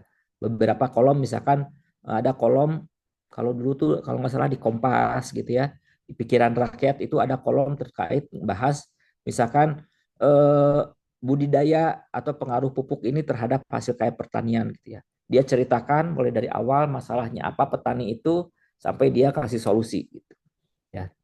Itu di koran. Oke, selanjutnya makalah ilmiah dikatakan baik ya atau bagus apabila memperhatikan hal-hal tersebut gitu ya. Nah, secara teori makalah ilmiah itu adalah karya ilmiah yang berisi uraian dari topik yang membahas suatu permasalahan. Ya, jadi teman-teman tolong digarisbawahi atau di bold gitu ya bahwa ini ada masalah dan saya akan memberikan solusinya gitu ya. Lalu makalah ini berdasarkan hasil dari penelitian gitu ya supaya ilmiahnya keluar. Nah, yang baik itu yang seperti apa? Yang pertama, ketepatan dalam menentukan topik atau judul. Ya. Kalau di proposal itu biasanya judul tidak boleh lebih dari 20 kata. Gitu ya. Lalu diharapkan juga judul itu tidak boleh ada kata sambung. Ya, dan atau gitu ya. Diusahakan jangan. Ya. Lalu kalau di judul pun diusahakan jangan ada nama perusahaan gitu ya. Biar judul kecilnya aja di subjudulnya aja di bawah dituliskan studi kasus perusahaan XYZ misalkan seperti itu. Tapi di judul besarnya diusahakan jangan ada gitu ya. Oke. Selanjutnya yang kedua terkait dengan empiris dan objektif. Empiris itu apa? Adanya bukti nyata ya bahwa di publikasi teman-teman semua oh ada datanya. Oh ada objek untuk tempat penelitiannya misalkan di masyarakat mana ya perusahaan-perusahaan apa itu dijelaskan. Lalu harus objektif, tidak boleh subjektif ya. Jadi bebas dari bias gitu ya. Jangan sampai ada apa pengertian atau dualisme gitu ya. Enggak jelas gitu. Nah, diharapkan jangan sampai seperti itu. Lalu ada kejelasan dan ketepatan dari isinya ya, berdasarkan dari struktur publikasinya. Tujuan berarti isinya terkait dengan tujuan, jangan tertukar sama latar belakang masalah, jangan tertukar sama batasan masalah gitu ya. Pendahuluan jangan tertukar sama teori gitu. Ya. Jadi harus jelas. Mengarah untuk menyelesaikan dan menjawab masalah. Nah, istilahnya kalau para pembimbing itu harus jelas benang merahnya gitu ya. Kita masalahnya A, metode cara menyelesaikannya juga cara A gitu ya. Lalu data yang diambil juga sumbernya adalah terkait dengan lingkup variabel yang berpengaruh terhadap A tersebut, kasus tersebut gitu ya. Misalkan apa nih contohnya? Pertumbuhan padi gitu ya. Masalahnya apa? Oh, pertumbuhan padi itu lambat misalkan. Ya, 6 bulan sekali bisa nggak? Jadi 4 bulan sekali. Ya, jadi harus jelas tuh, harus clear. Gitu. Itu ada masalahnya. Metodenya pakai apa? Ya, kira-kira apa yang menjadi suatu padi tersebut bisa bertumbuh lebih cepat, tanahnya supaya lebih subur itu gimana gitu ya. Nah, parameter-parameter itu yang harus kita tahu. Lalu menggunakan bahasa yang baku, gitu ya, sama seperti tadi menuliskan laporan, ditulis berdasarkan sistematika kebakuan makalah. Ya, makalah itu kan ada abstrak, ada pendahuluan, sebelumnya ada kata kunci, gitu ya, ada tujuannya apa, gitu ya. Tapi kalau di publikasi itu kan tidak ada kata tujuan, bukan per subjudul, tapi tujuan itu ada gabung di dalam pendahuluan. Ya, misalkan introduction, di dalam introduction itu menceritakan terkait dengan sebagai kalimat pembuka, ya, lalu ada masalahnya apa, lalu di sini saya akan menyelesaikan dengan cara apa, ya, sehingga tujuan dari penelitian ini untuk apa, metode yang digunakannya seperti apa, dan seterusnya gitu. Jadi benang merahnya terlihat gitu ya, bahwa itu di bidangnya, ya, sesuai gitu. Lalu berpikir dan berbahasa yang tertib, ya, kita proses penulisannya bagaimana cara menuangkan data tersebut di dalam suatu publikasi gitu ya, dan bahasanya harus menyampaikan dengan enak gitu. Kadang-kadang kita berbicara dengan apa yang kita tulis itu suka beda gitu ya. Makanya teman-teman silakan bisa dicek gitu ya, proposal, ya, proposal awal sebelum penelitian, utarakan secara lisan ya ke teman kita atau ke promotor secara lisan. Lalu berikan proposalnya. Nah, makanya promotor itu biasanya suka banyak memperbaiki revisi itu. Kok beda dengan apa yang diceritakan ya? Nah, kita kadang-kadang nggak sadar gitu ya. Nggak sadar, oh beda ya gitu. Kita lebih melihatnya objeknya, objek besarnya gitu ya, masalah besarnya. Tapi pada proses penyelesaiannya, loh kok salah ya gitu.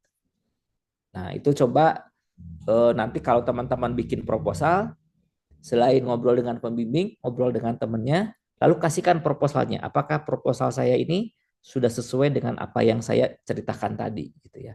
Kalau misalkan ada perbedaan di sebelah mananya, takutnya kalimat yang ditangkap oleh pembaca itu tidak sesuai, tidak ketangkap. Gitu ya. Lalu adanya menggunakan sumber pustaka, dan sumber pustakanya juga harus related, gitu ya. Harus ada keterhubungan gitu ya. Diusahakan 3 sampai 5 tahun terbaru. Ya, kalau sekarang 2025, ya dari 2020 ke sini lah. Jangan terlalu lama gitu ya. Itu. Disarankan jangan juga sumbernya dari website Wikipedia, itu jangan, Google itu jangan gitu ya. Tapi lebih baik dari jurnal. Kalau perlu buku, sebutkan bukunya, judulnya apa, penerbitnya apa, tahun berapa, pengarangnya siapa.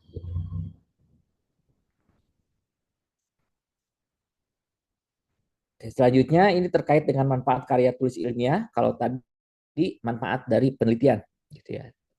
Manfaat dari karya tulis ilmiah, yang pertama mengenali potensi keilmuan yang dimiliki. Artinya masyarakat akan tahu, dunia peneliti akan tahu siapa penulis paper ini. Ya, teman-teman bidang SI nih, gitu ya, menulis paper terkait dengan analisis misalkan data pengaruh pupuk terhadap lahan pertanian, ya, diselesaikannya dengan menggunakan ya data misalkan ya, sistem informasinya seperti apa nih, sehingga berkesimpulannya apa. Nah, jadi akan melihat kita tuh bidangnya apa sih. Jangan-jangan ini teman-teman itu ada bidang prodi pertanian ya gitu. Nah, hati-hati tuh salah gitu ya. Makanya saya suka ke anak-anak yang S1 itu bilang, Anda tuh prodinya apa sih gitu ya. Oh, Pak, saya SI. Terus kenapa bahas pertanian gitu. Ya. Jadi pertanian itu lebih ke arah datanya dan bagaimana cara mengolahnya, sehingga di publikasi itu yang kita tekankan, misalkan kita menggunakan metode algoritmanya apa. Kita tidak menekankan lebih ke arah padinya harus gimana gitu ya, tanamannya seperti apa, letak geografisnya gitu. Jadi sudut pandang kita adalah sesuai dengan keilmuan kita. Yang kedua terkait dengan mengembangkan gagasan atau ide, ya, sehingga teman-teman bisa memberikan kontribusi keilmuan. Ada ilmu baru yang didapatkan. Yang ketiga adalah menguasai ilmu atau informasi yang terbaru. Ada novelty di sini, ya. Novelty bisa aja teman-teman menggabungkan dua buah algoritma. Seperti tadi, film tadi ada insertion sort dengan heap sort. Ya, waktunya seperti itu. Gimana kalau saya gabungkan kedua algoritma itu? Malah jelek atau malah jadi bagus? Nah, saya coba. Ya, oke. Nah, cobanya bukan hanya nyoba-nyoba di codingnya aja gitu ya, tapi kita mencobanya juga dengan melakukan formal method gitu ya. Apa yang menjadi kelebihan dari apa insertion sort, apa yang menjadi kelebihan di heap sort gitu ya. Kita ambil kelebihan-kelebihan itu. Lalu bagaimana mengorganisasikan gagasan secara sistematis? Ya, Kak. Artinya mengorganisasikan di sini bagaimana kita bisa mencari data, bagaimana kita bisa mengolah data, bagaimana kita menuliskan hasil penelitian tersebut berdasarkan poin-poin sub-subnya, gitu ya.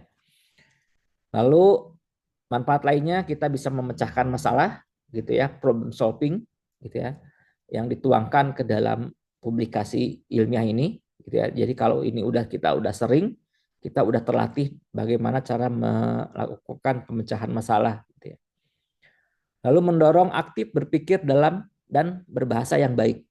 Teman-teman kalau sering nulis, teman-teman sering baca, akan biasa terlatih bagaimana kita akan menggunakan bahasa yang baik dan benar gitu ya.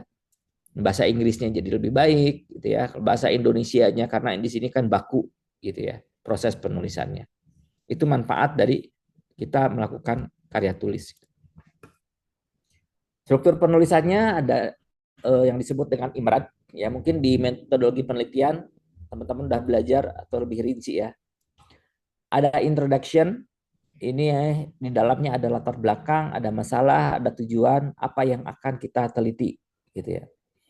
Lalu ada metodologi, ini terkait dengan prosedur, tata cara penelitian, gitu ya.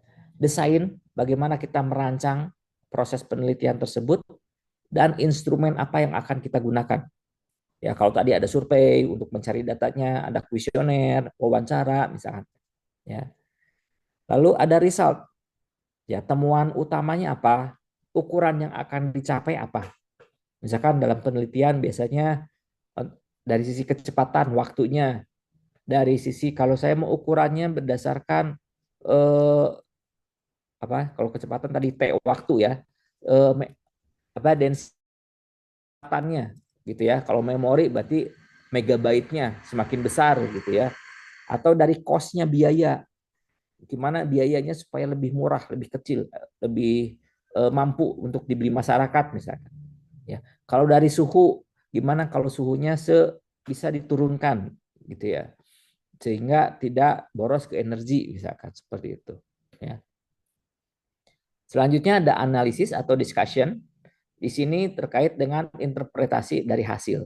Teman-teman melakukan analisis, ya, lalu ceritakan hasil analisisnya, dan jangan lupa kita harus memberikan statement discussionnya. Kita ajak pembicara untuk berpikir dan mengajak pembicara atau pembaca itu untuk meneliti selanjutnya. Gitu ya.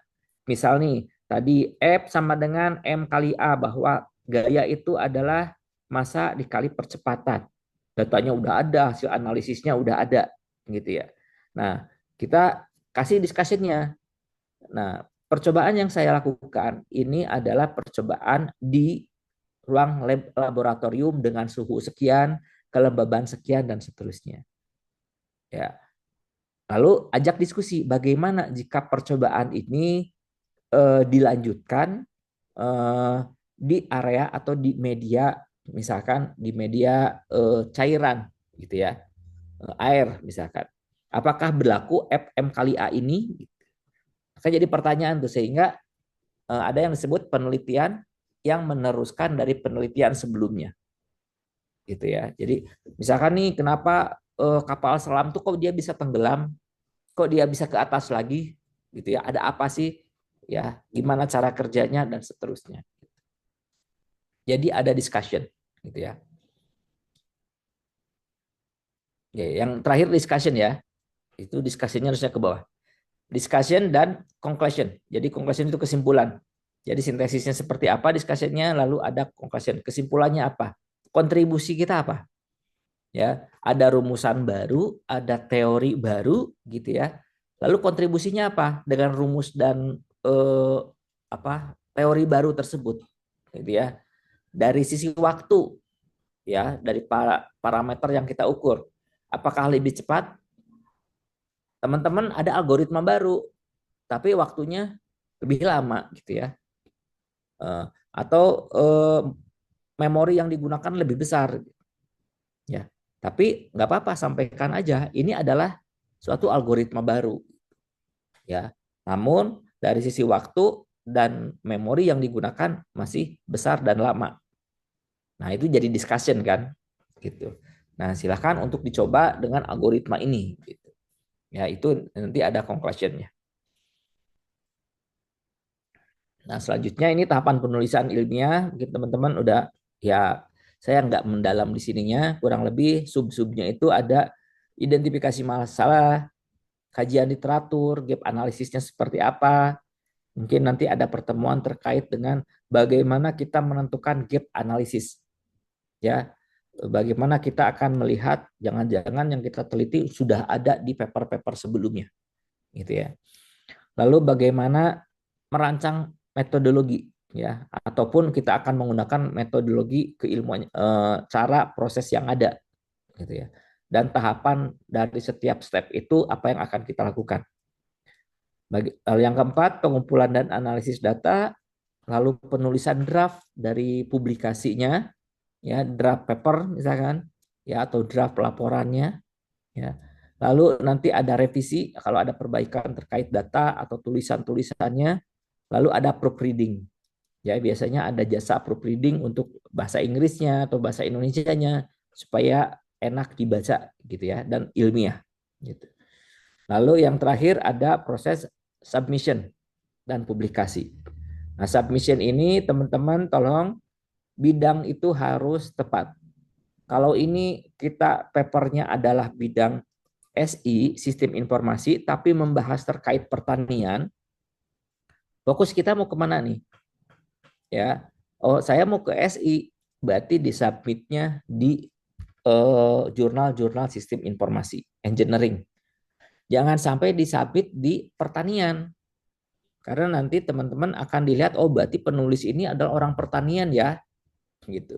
Dan kalau sebagai dosen nanti itu nggak dianggap, karena paper itu terbitnya di pertanian, bukan di engineering, gitu ya. Kenapa kok nggak dianggap, gitu ya? Karena orang yang mereviewnya kan beda. Orang-orang yang mereview di jurnal engineering, ahli-ahlinya di engineering. Kalau ada fokusnya di SI, berarti orang-orang SI, ya, orang-orang elektro kalau papernya terkait dengan elektro. Tapi kalau di pertanian nanti orang yang mereviewnya adalah tim dari pertanian, gitu, ya. Nah, jadi jangan-jangan di pertanian yang punya teman-teman di reject, loh, kenapa di reject ya? Paper saya jelek, belum tentu jelek, gitu ya. Tapi tidak sesuai dengan skopnya, ya. Makanya biasanya suka ada narasinya, pesan-pesannya itu supaya disubmitnya disesuaikan dengan skopnya, topiknya. Oh, berarti topik saya di SI-nya, kurang lebih seperti itu. Nah, ini juga tool-toolnya kita teman-teman udah tahu juga ya. Lakukan riset dengan baik ya. Lalu perhatikan skop dari publikasi jurnal yang barusan disampaikan. Perhatikan template jurnal yang tadi saya sampaikan, ada yang 2 kolom, ada yang 1 kolom.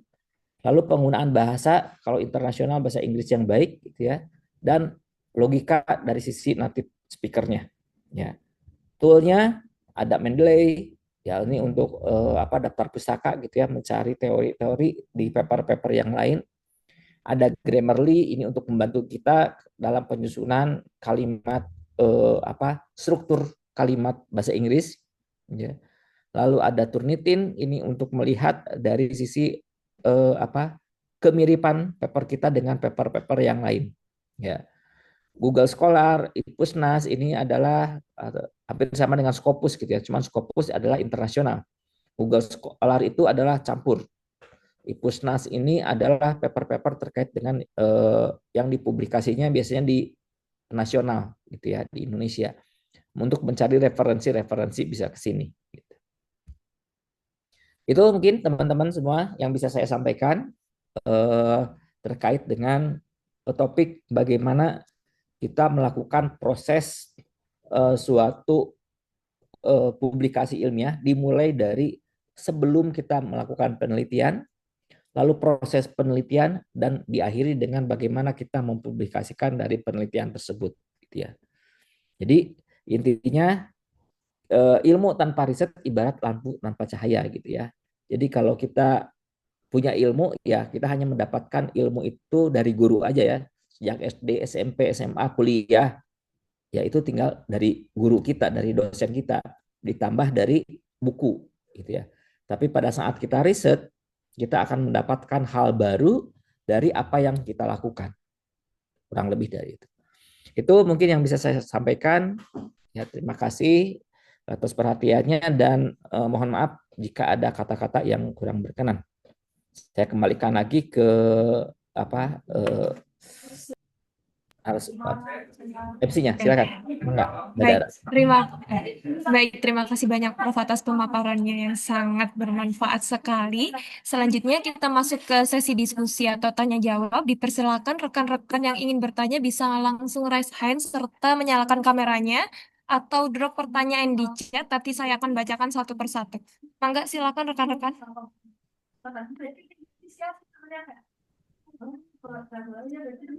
Bisa raise hand jika ada yang ingin didiskusikan. Silakan, Mas Nur Hadiatman, bisa menyalakan kamera. Mohon maaf sebelumnya kamera saya tidak ada ya karena di PC Oh stop. ya, baik, silakan Mas. Oke, terima kasih Bapak atas pemaparan materinya tadi. Mungkin saya langsung saja ke apa ya kegelisahan saya mungkin ya. Jadi seandainya kita sudah melakukan penelitian apa ya. Jadi dan sebagian besar sudah kita lakukan. Namun di tengah jalan kita itu mengalami kendala lah, bisa itu apa terkait sumber daya atau waktu gitu ya. Kira-kira bagaimana ya kita harus apa namanya eh, menindaklanjuti penelitian kita yang tersendat ini sehingga dia tetap bisa menghasilkan kontribusi yang semaksimal mungkin gitu. Walaupun di tengah kendala-kendala yang kita tidak duga, misalnya mungkin di awal kita memprediksi bahwa prosesnya akan begini, ternyata kita butuh data tambahan yang jauh lebih besar dari yang kita prediksi dari sebelumnya misalnya, karena dia sangat baru topiknya gitu ya. Nah, kira-kira seperti apa ya Pak? Ya, dengan kendala seperti itu dan khususnya kondisinya di tesis misalnya gitu, yang kita punya batasan-batasan tertentu gitu. Mungkin itu saja dari saya Pak. Terima kasih. Oke, Baik, terima kasih. Mangga silakan Prof. Ya, oke, saya coba untuk jawab, kita diskusi aja ya. Oke, terima kasih. Siapa Pak Nur? Siapa tadi? Nur Nur Hadiatman. Hadiatma ya. Oke, saya coba untuk jawab. Jadi teman-teman harus tahu kapan penelitian ini waktunya harus selesai, gitu ya. Jadi misalkan tesis ini waktunya itu 1 tahun, 1 semester, 2 tahun atau unlimited. Kalau unlimited nggak lulus gitu ya. Gitu. Nah kalau misalkan ini harus selesai 1 tahun, gitu ya. Nah teman-teman kan di proposal itu dicantumkan timeline, ya timeline, sehingga tahu bulan pertama, bulan kedua dan seterusnya itu apa yang harus saya lakukan, ya. Nah ternyata kalau ini, kayaknya ini agak berat ya kalau misalkan 2 bulan ini saya apalagi ngambil datanya itu keluar daerah di pelosok dan lain-lain. Wah gimana ya? Ya harusnya itu di awal itu udah terprediksi gitu ya. Jadi saya selalu ke bimbingan saya itu, ini yakin datanya ada apa enggak, itu dulu aja gitu ya. Jadi misalkan Pak saya mau penelitian di data di suatu perusahaan terkait dengan keuangan, saya suka tanya datanya yakin mereka akan mengeluarkan data keuangan. Itu kan rahasia gitu ya. Oh iya Pak, susah ya gitu. Nah, susah gitu ya. Nah, jadi kesulitan mendapatkan data biasanya gitu ya. Nah, kita kembali lagi, itu dari sisi waktu, kita adanya timeline gitu ya. Yang kedua terkait dengan sumber daya. Sumber daya juga sama, mungkin adanya tim ataupun mungkin adanya peralatan, ternyata peralatan itu tidak ada gitu ya. Di awal kita tahu nih, oh ternyata ada tuh di luar negeri gitu ya. Setelah kita beli, nggak datang-datang gitu ya. Apa importirnya dijegal atau dan lain-lain gitu ya, sehingga nggak datang gitu ya. Nah, itu sebetulnya bisa dikomunikasikan di awal ke promotornya. Ya, kalau kita menelitinya dana sendiri sebagai pekerjaan mungkin nggak jadi masalah ya. Tapi kalau ini karena kita dibatas waktu di akademik gitu ya, nah segeralah lapor dengan pembimbingnya gitu bahwa ini kendalanya apa? Pak, datanya mereka nggak ngasih karena rahasia. Pak, ada peralatan yang kita nggak punya dan sensornya nggak datang gitu. Sehingga nanti dikonfirmasi ke pembimbing, nanti kita diskusi dengan pembimbingnya, nanti akan diarahkan. Ya, misalkan ya udah jangan ke arah sana, tapi nanti kita belokkan. Oh, Mbak, berarti langsung dari sana naik kereta. Terus dari Kirstone tinggal naik ojek aja. Benar, benar. Oke. Nah, jadi seperti itu. Jadi segera kita lakukan komunikasi dengan pembimbing gitu ya. Lalu ada juga yang seperti ini. Menurut perasaan kita gitu ya, bahwa penelitian ini udah cukup. Datanya udah ada, udah kita analisis dan lain-lain. Tapi pembimbing merasa ini belum cukup. Ini enggak, masih ada, ini belum gitu. Nah, teman-teman harus dari awal di step gitu ya. Pak, yang akan kita teliti itu dari awal adalah terkait dengan data, misalkan menentukan korelasi, apakah korelasinya betul atau tidak, lalu akan menjawab hipotesis apa. Kalau ukurannya, variabelnya terkait waktu, suhu, misalkan kecepatan, ini udah terjawab semua. Tapi namanya ya dosen pengen minta apa lagi, itu kita batasi. Ya, nanti batasinya gimana? Ya kurang lebih seperti ini. Pak, saya ini kasusnya untuk tesis. Dan waktunya saya harus mendaftar misalkan di minggu depan. Gimana kalau sampai sini dulu sesuai dengan proposal, nanti setelah ini selesai secara administratif, pengajuan sidang kah, seminar gitu ya. Variabel yang lainnya saya tetap akan lakukan penelitian, namun ini saya ajukan dulu untuk proses sidang. Gitu, karena kan teman-teman akan segera sidang gitu ya. Selama variabel yang dijanjikan pada saat proposal itu udah terpenuhi. Gitu ya. Tapi kalau dosen yang lainnya minta lagi ini, nah seperti itu ya caranya. Jadi yang sampai sini dulu aja bahwa kita mau sidang. Nanti untuk penelitian berikutnya saya coba untuk mengkaji lagi, meneliti lagi untuk variabel yang lain dan insya Allah kita juga akan membuat publikasi untuk variabel yang baru tersebut gitu. Jadi jangan ya kalau pengen ideal itu nggak ada yang ideal gitu ya. Terus aja gitu ya. Makanya ada tadi riset gitu ya. Diulang lagi gitu ya. Ataupun malah dilanjutkan oleh orang lain penelitian itu. Jadi nggak akan beres-beres gitu. Ya, jadi teman-teman apapun itu kendalanya gitu ya, waktu apa, perhatikan saat pengusulan proposal. Ya, ini ada masalah. Oke, masalahnya seperti ini. Karena penelitian yang kita lakukan ini adalah ilmiah, berarti yang pertama data itu harus ada apa enggak? Biasanya kebanyakan di data. Ya, di data. Kalau masalah algoritma itu apalagi teman-teman menggunakan Python misalkan analisis datanya, library-nya itu udah banyak gitu ya. Tinggal menggunakan library-nya gitu ya. Nah, biasanya ini datanya nggak ada. Kalau dari analisis juga kita bisa gampang ya. Analisis itu nggak terlalu ribet gitu karena kita akan mengolah datanya bantuan algoritma, bantuan komputer gitu ya. Hasilnya juga udah keluar. Kalau pengen menampilkan berupa grafik juga udah langsung keluar gitu ya. Kalau teman-teman udah pinter programmingnya, biasanya itu kendalanya adalah di data. Yang kedua, teman-teman di timeline itu tidak sesuai yang kerjakan. Harusnya sebulan udah Misalkan bulan kedua itu literatur review, tapi karena ada tugas kantor nggak dikerjain tuh literatur reviewnya. Nah, kurang lebih itu. Jadi miss waktu ya. Biasanya seperti itu sih dari saya. Itu aja mungkin ya. Baik, terima kasih Prof. Irfan. Bagaimana Mas Nur Hadiatman? Apakah terjawab? Oh ya, baik. Jadi intinya lebih dititik beratkan di tahap awalnya Pak ya, di planningnya Betul. ya Pak ya. Ya, di proposalnya. Tapi Oh kalau ya. udah berjalan ceritanya gitu ya, proposalnya udah di ACC dan lainnya, penelitian udah berjalan, tapi ada stagnan, itu selalu makanya ada bimbingan. Itu diceritakan ke pembimbingnya. Pak, ini kendalanya seperti ini. Kalau pembimbingnya nggak ada masalah, itu berarti harus bisa dilakukan. Oh Nah, ya. berarti kitanya yang males nih. Oh Kembali ya. lagi kurang lebih seperti itu ya. Ya. Ya baik Pak. Terima kasih ya Pak. Yap. Baik, terima kasih Prof. Selanjutnya ada pertanyaan dari kolom chat dari Pak Rizky Aulia Hakim. Izin bertanya Prof, terkait daftar pustaka di paper penelitian kita, kira-kira ada perbedaan penilaian tersendiri antara sumber dari jurnal nasional dengan jurnal internasional? Terima kasih. Terima kasih. Ya. Eh, itu sebetulnya tidak ada, cuman biasanya dari reviewer ya.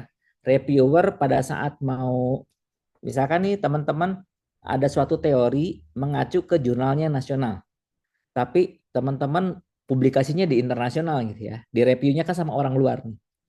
Nah, pengen melihat jurnalnya itu yang sebelumnya karena tertarik, wah bagus nih gitu ya. Pas dibaca, oh dia nggak ngerti apa sih ini bahasa Indonesia gitu ya.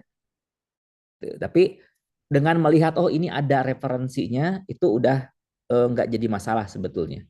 Ya, yang penting dipertanggungjawabkan ada referensinya. Cuman para pembaca yang lain pengen melihat ke paper yang sebelumnya itu jadi mentok karena bahasanya lain, gitu ya.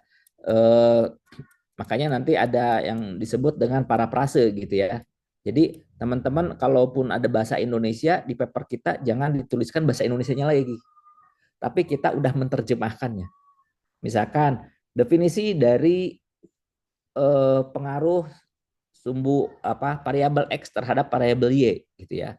Itu ada di paper anu, itu kan Pak paper X gitu ya misalkan. Itu bahasa Indonesia. Nah, kita terjemahkan pakai bahasa Inggris.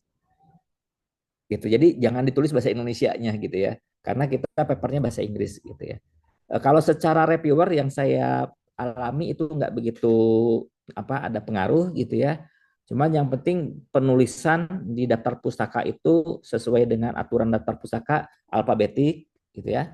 Lalu secara tahunnya lebih baru itu akan lebih baik ya. 3 tahun atau 5 tahun gitu ya, paling lama 5 tahun. Lalu sumbernya itu apa terakreditasi ya jurnalnya gitu diharapkan ya daftar pustakanya itu. Jadi jangan sampai pas dibuka, oh daftar pustakanya nggak bisa kebuka gitu ya. Atau pas dicek, oh ternyata terbitnya di jurnal abal-abal gitu ya. Nah itu jadi susah untuk mengkonfirmasi nanti. Baik, terima kasih Prof. Baik, untuk Pak Rizky, apakah terjawab jawaban dari Prof. Irfan?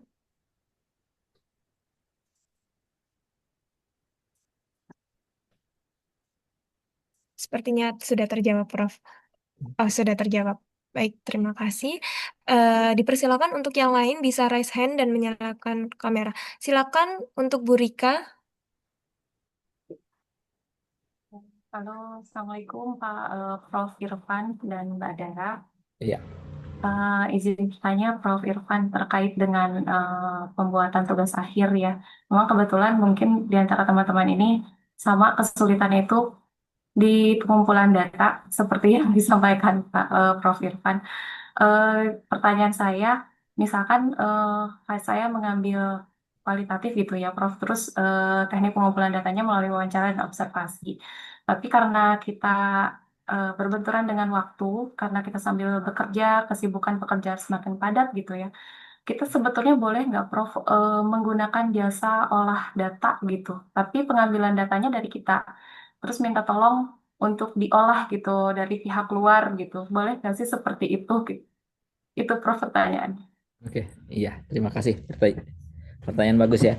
Oke, maaf. Tadi kan kendalanya pengambilan data ya. Pengambilan datanya sudah, namun waktu untuk pengolahannya kita tersendat-sendat gitu karena apa ya, berbenturan dengan waktu pekerjaan, dinas dan lain-lain gitu. Jadi pada saat kita mau ngolah belum sempet gitu. Kadang udah baru separoh keganggu lagi dengan pekerjaan lain gitu sih, Prof. Oke, oke. Jadi yang penting datanya udah ada ya. Itu yang pertama. Artinya ngambil datanya itu udah clear ada. Nah, sekarang ngolah data sama yang lain nggak apa-apa. Gitu ya. Intinya tahapan pengolahan datanya itu adalah dari kita konsepnya. Oh, Ya, konsepnya. Misalkan kalau di rumus itu ini ada variabel x, y, z gitu ya. Tolong dong hitungkan caranya x ditambah y baru dibagi dengan z lalu dipangkatkan. Kan ada kurung-kurung gitu ya. Karena kalau tidak ada kurung maknanya akan lain. X tambah Y kali Z itu bisa 2 tambah 3 kali 4 misalkan. Itu kan bisa hasilnya bisa 20, 12 tambah 2 bisa 14, bisa macam-macam tuh. Gitu. Nah, dari kita tuh cuman memberikan tambahannya rumusnya aja. Ya, algoritmanya. Nih saya punya data, formatnya misalkan mau di MySQL ataupun mau di Excel, CSV gitu ya. Tolong olahkan menggunakan algoritma. Nah, algoritma yang jangan sampai tolong olah data nilai pakai algoritma gimana kamu aja. Nah, jangan sampai seperti itu. Ya, tapi kita punya algoritma tersendiri. Misalkan pakai algoritma genetik atau pakai metode apa gitu ya, tergantung nanti kasusnya atau cara pengolahannya gitu ya. Atau misalkan saya pengen data diolahnya itu adalah rata-rata usia mudanya ada berapa yang ranknya antara 12 sampai 20 tahun. Saya pengen data. Nah, hal-hal seperti itu yang dari kita, Bu. Gitu ya. Jadi parameter-parameter apa yang akan kita ukur itu sampaikan ke pengolah data. Nah, yang pengolah data kan itu ya tinggal Excel aja kan sebetulnya gitu ya, atau SPSS gitu ya, atau statistik yang lain gitu ya. Nah, kita tinggal kalau sebetulnya dengan SPSS itu bisa cepat sih, kita cemplungin datanya apa yang udah itu tinggal tarik data itu udah keluar gitu ya. Software-software BI itu udah cepat keluar sebetulnya gitu ya. Tapi kalau misalkan kita mau kasih jasa bantuan yang lain, apa yang akan dilakukan sama pihak ketiga itu kita udah tuntun gitu. Jangan sampai diserahkan ke sana kita dapat angkanya kita juga jadi bingung kenapa dashboardnya kayak gini ya gitu. Nah itu yang kebanyakan teman-teman itu pada saat dikasih nanti sidang disuruh baca data nggak bisa baca datanya itu karena itu diserahkan sama pihak luar semuanya gitu ya. Oke, itu aja mungkin ya. Prof. Mungkin boleh satu lagi nggak, Prof? Ya, boleh boleh. Kan ada persyaratan untuk publikasi nih buat kita tuh. Nah, sebaiknya kita tuh mengkonsultasikan dulu publishernya gitu ke dosen pembimbing atau boleh nggak kita langsung aja gitu main kirim aja gitu ke jurnal-jurnalnya gitu. Atau sebaiknya gimana sih, Prof gitu? Oke, sebaiknya sih dengan penulis kan kita ada author plus author dan co-author gitu ya. Nah, itu sebaiknya kita koordinasi. Jangan sampai seperti ini. Nanti pas sidang, anaknya udah publikasi, kata promotornya, enggak tuh saya pernah nggak Apa? pegang. Wah, itu udah langsung bahaya tuh gitu ya. Apalagi nanti di dalamnya plagiarismenya tinggi. Karena pembimbingnya nanti akan ke bawah tuh.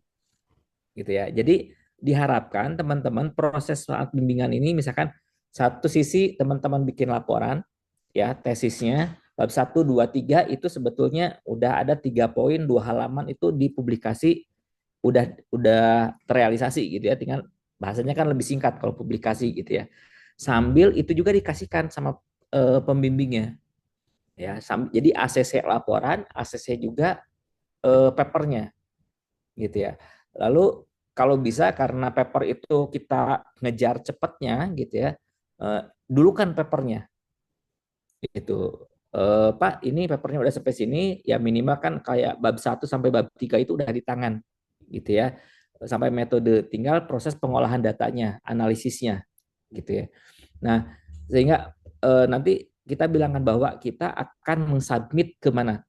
Takutnya yang kita submit itu adalah jurnal yang abal-abal atau minimal misalkan kan harus Sinta berapa tuh, Sinta 2 gitu ya minimal. Berarti takutnya nanti nggak Sinta 2 gitu. Tapi pada saat kita udah mensubmit paper kita, kalau ada apa-apa tuh kita udah sama-sama bertanggung jawab dengan pembimbingnya gitu. Diketahui juga dengan pembimbingnya. Itu sih dasar. Oke, baik. Terima kasih Prof. Irfan penjelasannya. Baik, terima kasih Prof. Irfan dan Bu Rika. Selanjutnya di kolom chat ada pertanyaan lagi. Prof, izin bertanya, Prof, untuk data open public seperti Kaggle atau data pemerintah seperti website OJK dan lainnya, apa saja pertimbangan atau kriteria yang perlu diperhatikan agar data tersebut layak digunakan dalam publikasi ilmiah? Terima kasih. Mangga, Prof. Oke. Ini terkait dengan datanya. Jadi teman-teman, saya suka menganjurkan untuk datanya itu kalau sambil proses pencarian data, mengambil data gitu, pakailah data dummy.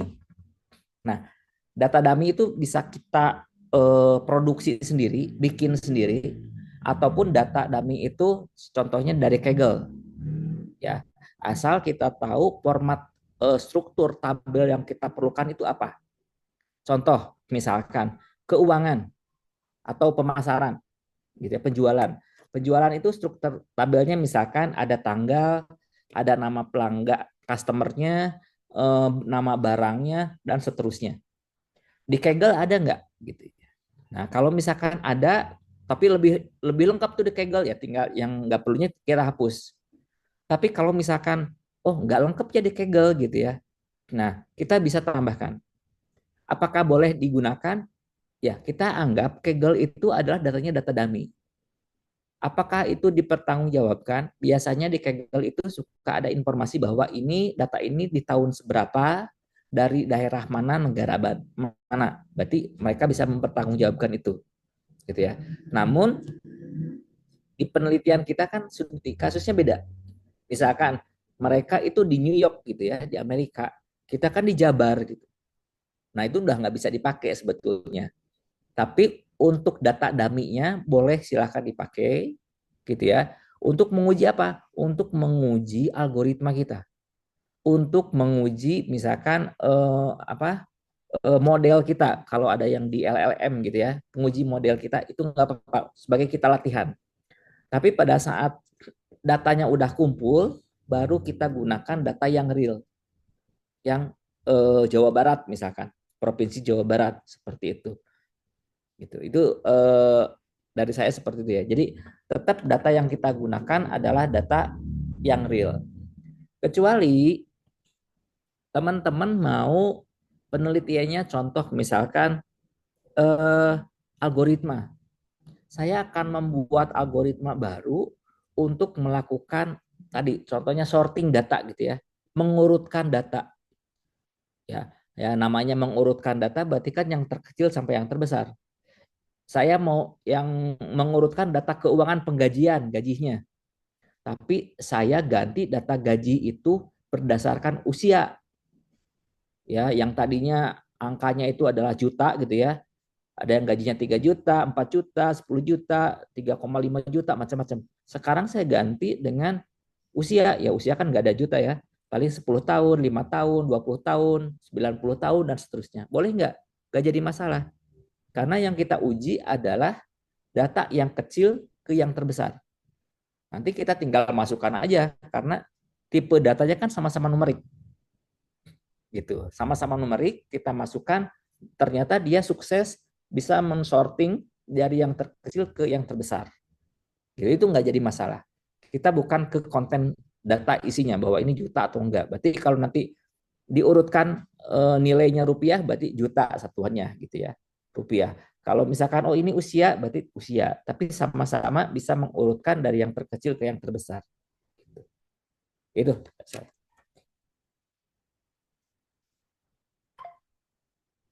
Baik, terima kasih Prof.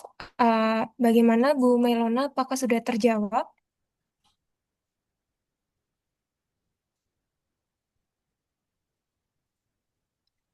Baik, sudah terjawab. Mungkin teman-teman yang lain bisa raise hand ya, jika ada yang ingin didiskusikan lebih dalam lagi.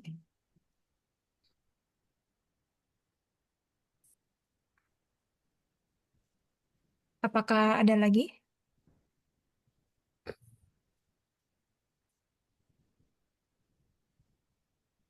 Masih ada? Atau udah cukup? Kayaknya udah 2 jam ya. Sepertinya sudah tidak ada lagi, Prof. Ya, Baik, terima kasih, Prof. Sebelum kami cukupkan, mohon teman-teman jika berkenan, mohon untuk mengaktifkan kamera untuk evidence hari ini. Silakan untuk mengaktifkan kamera.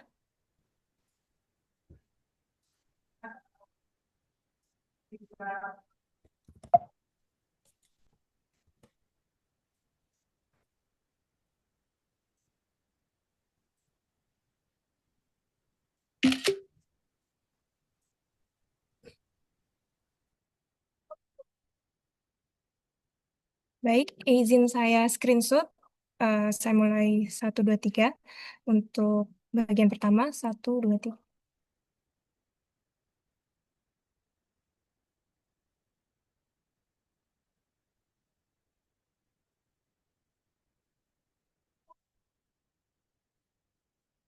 Ya, sebentar untuk bagian kedua. Izin saya screenshot. 1, 2, 3.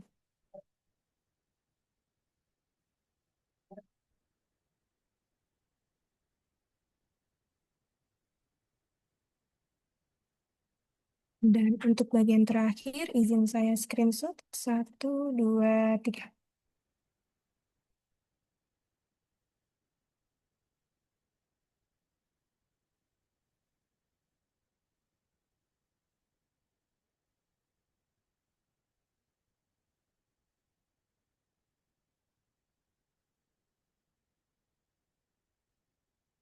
Baik, terima kasih rekan-rekan.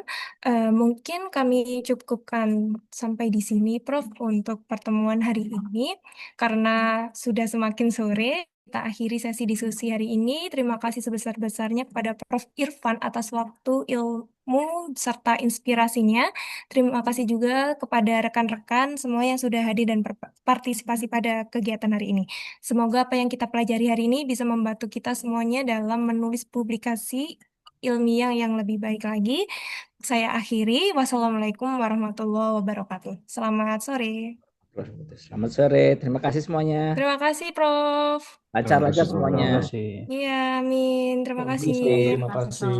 Assalamualaikum. Waalaikumsalam.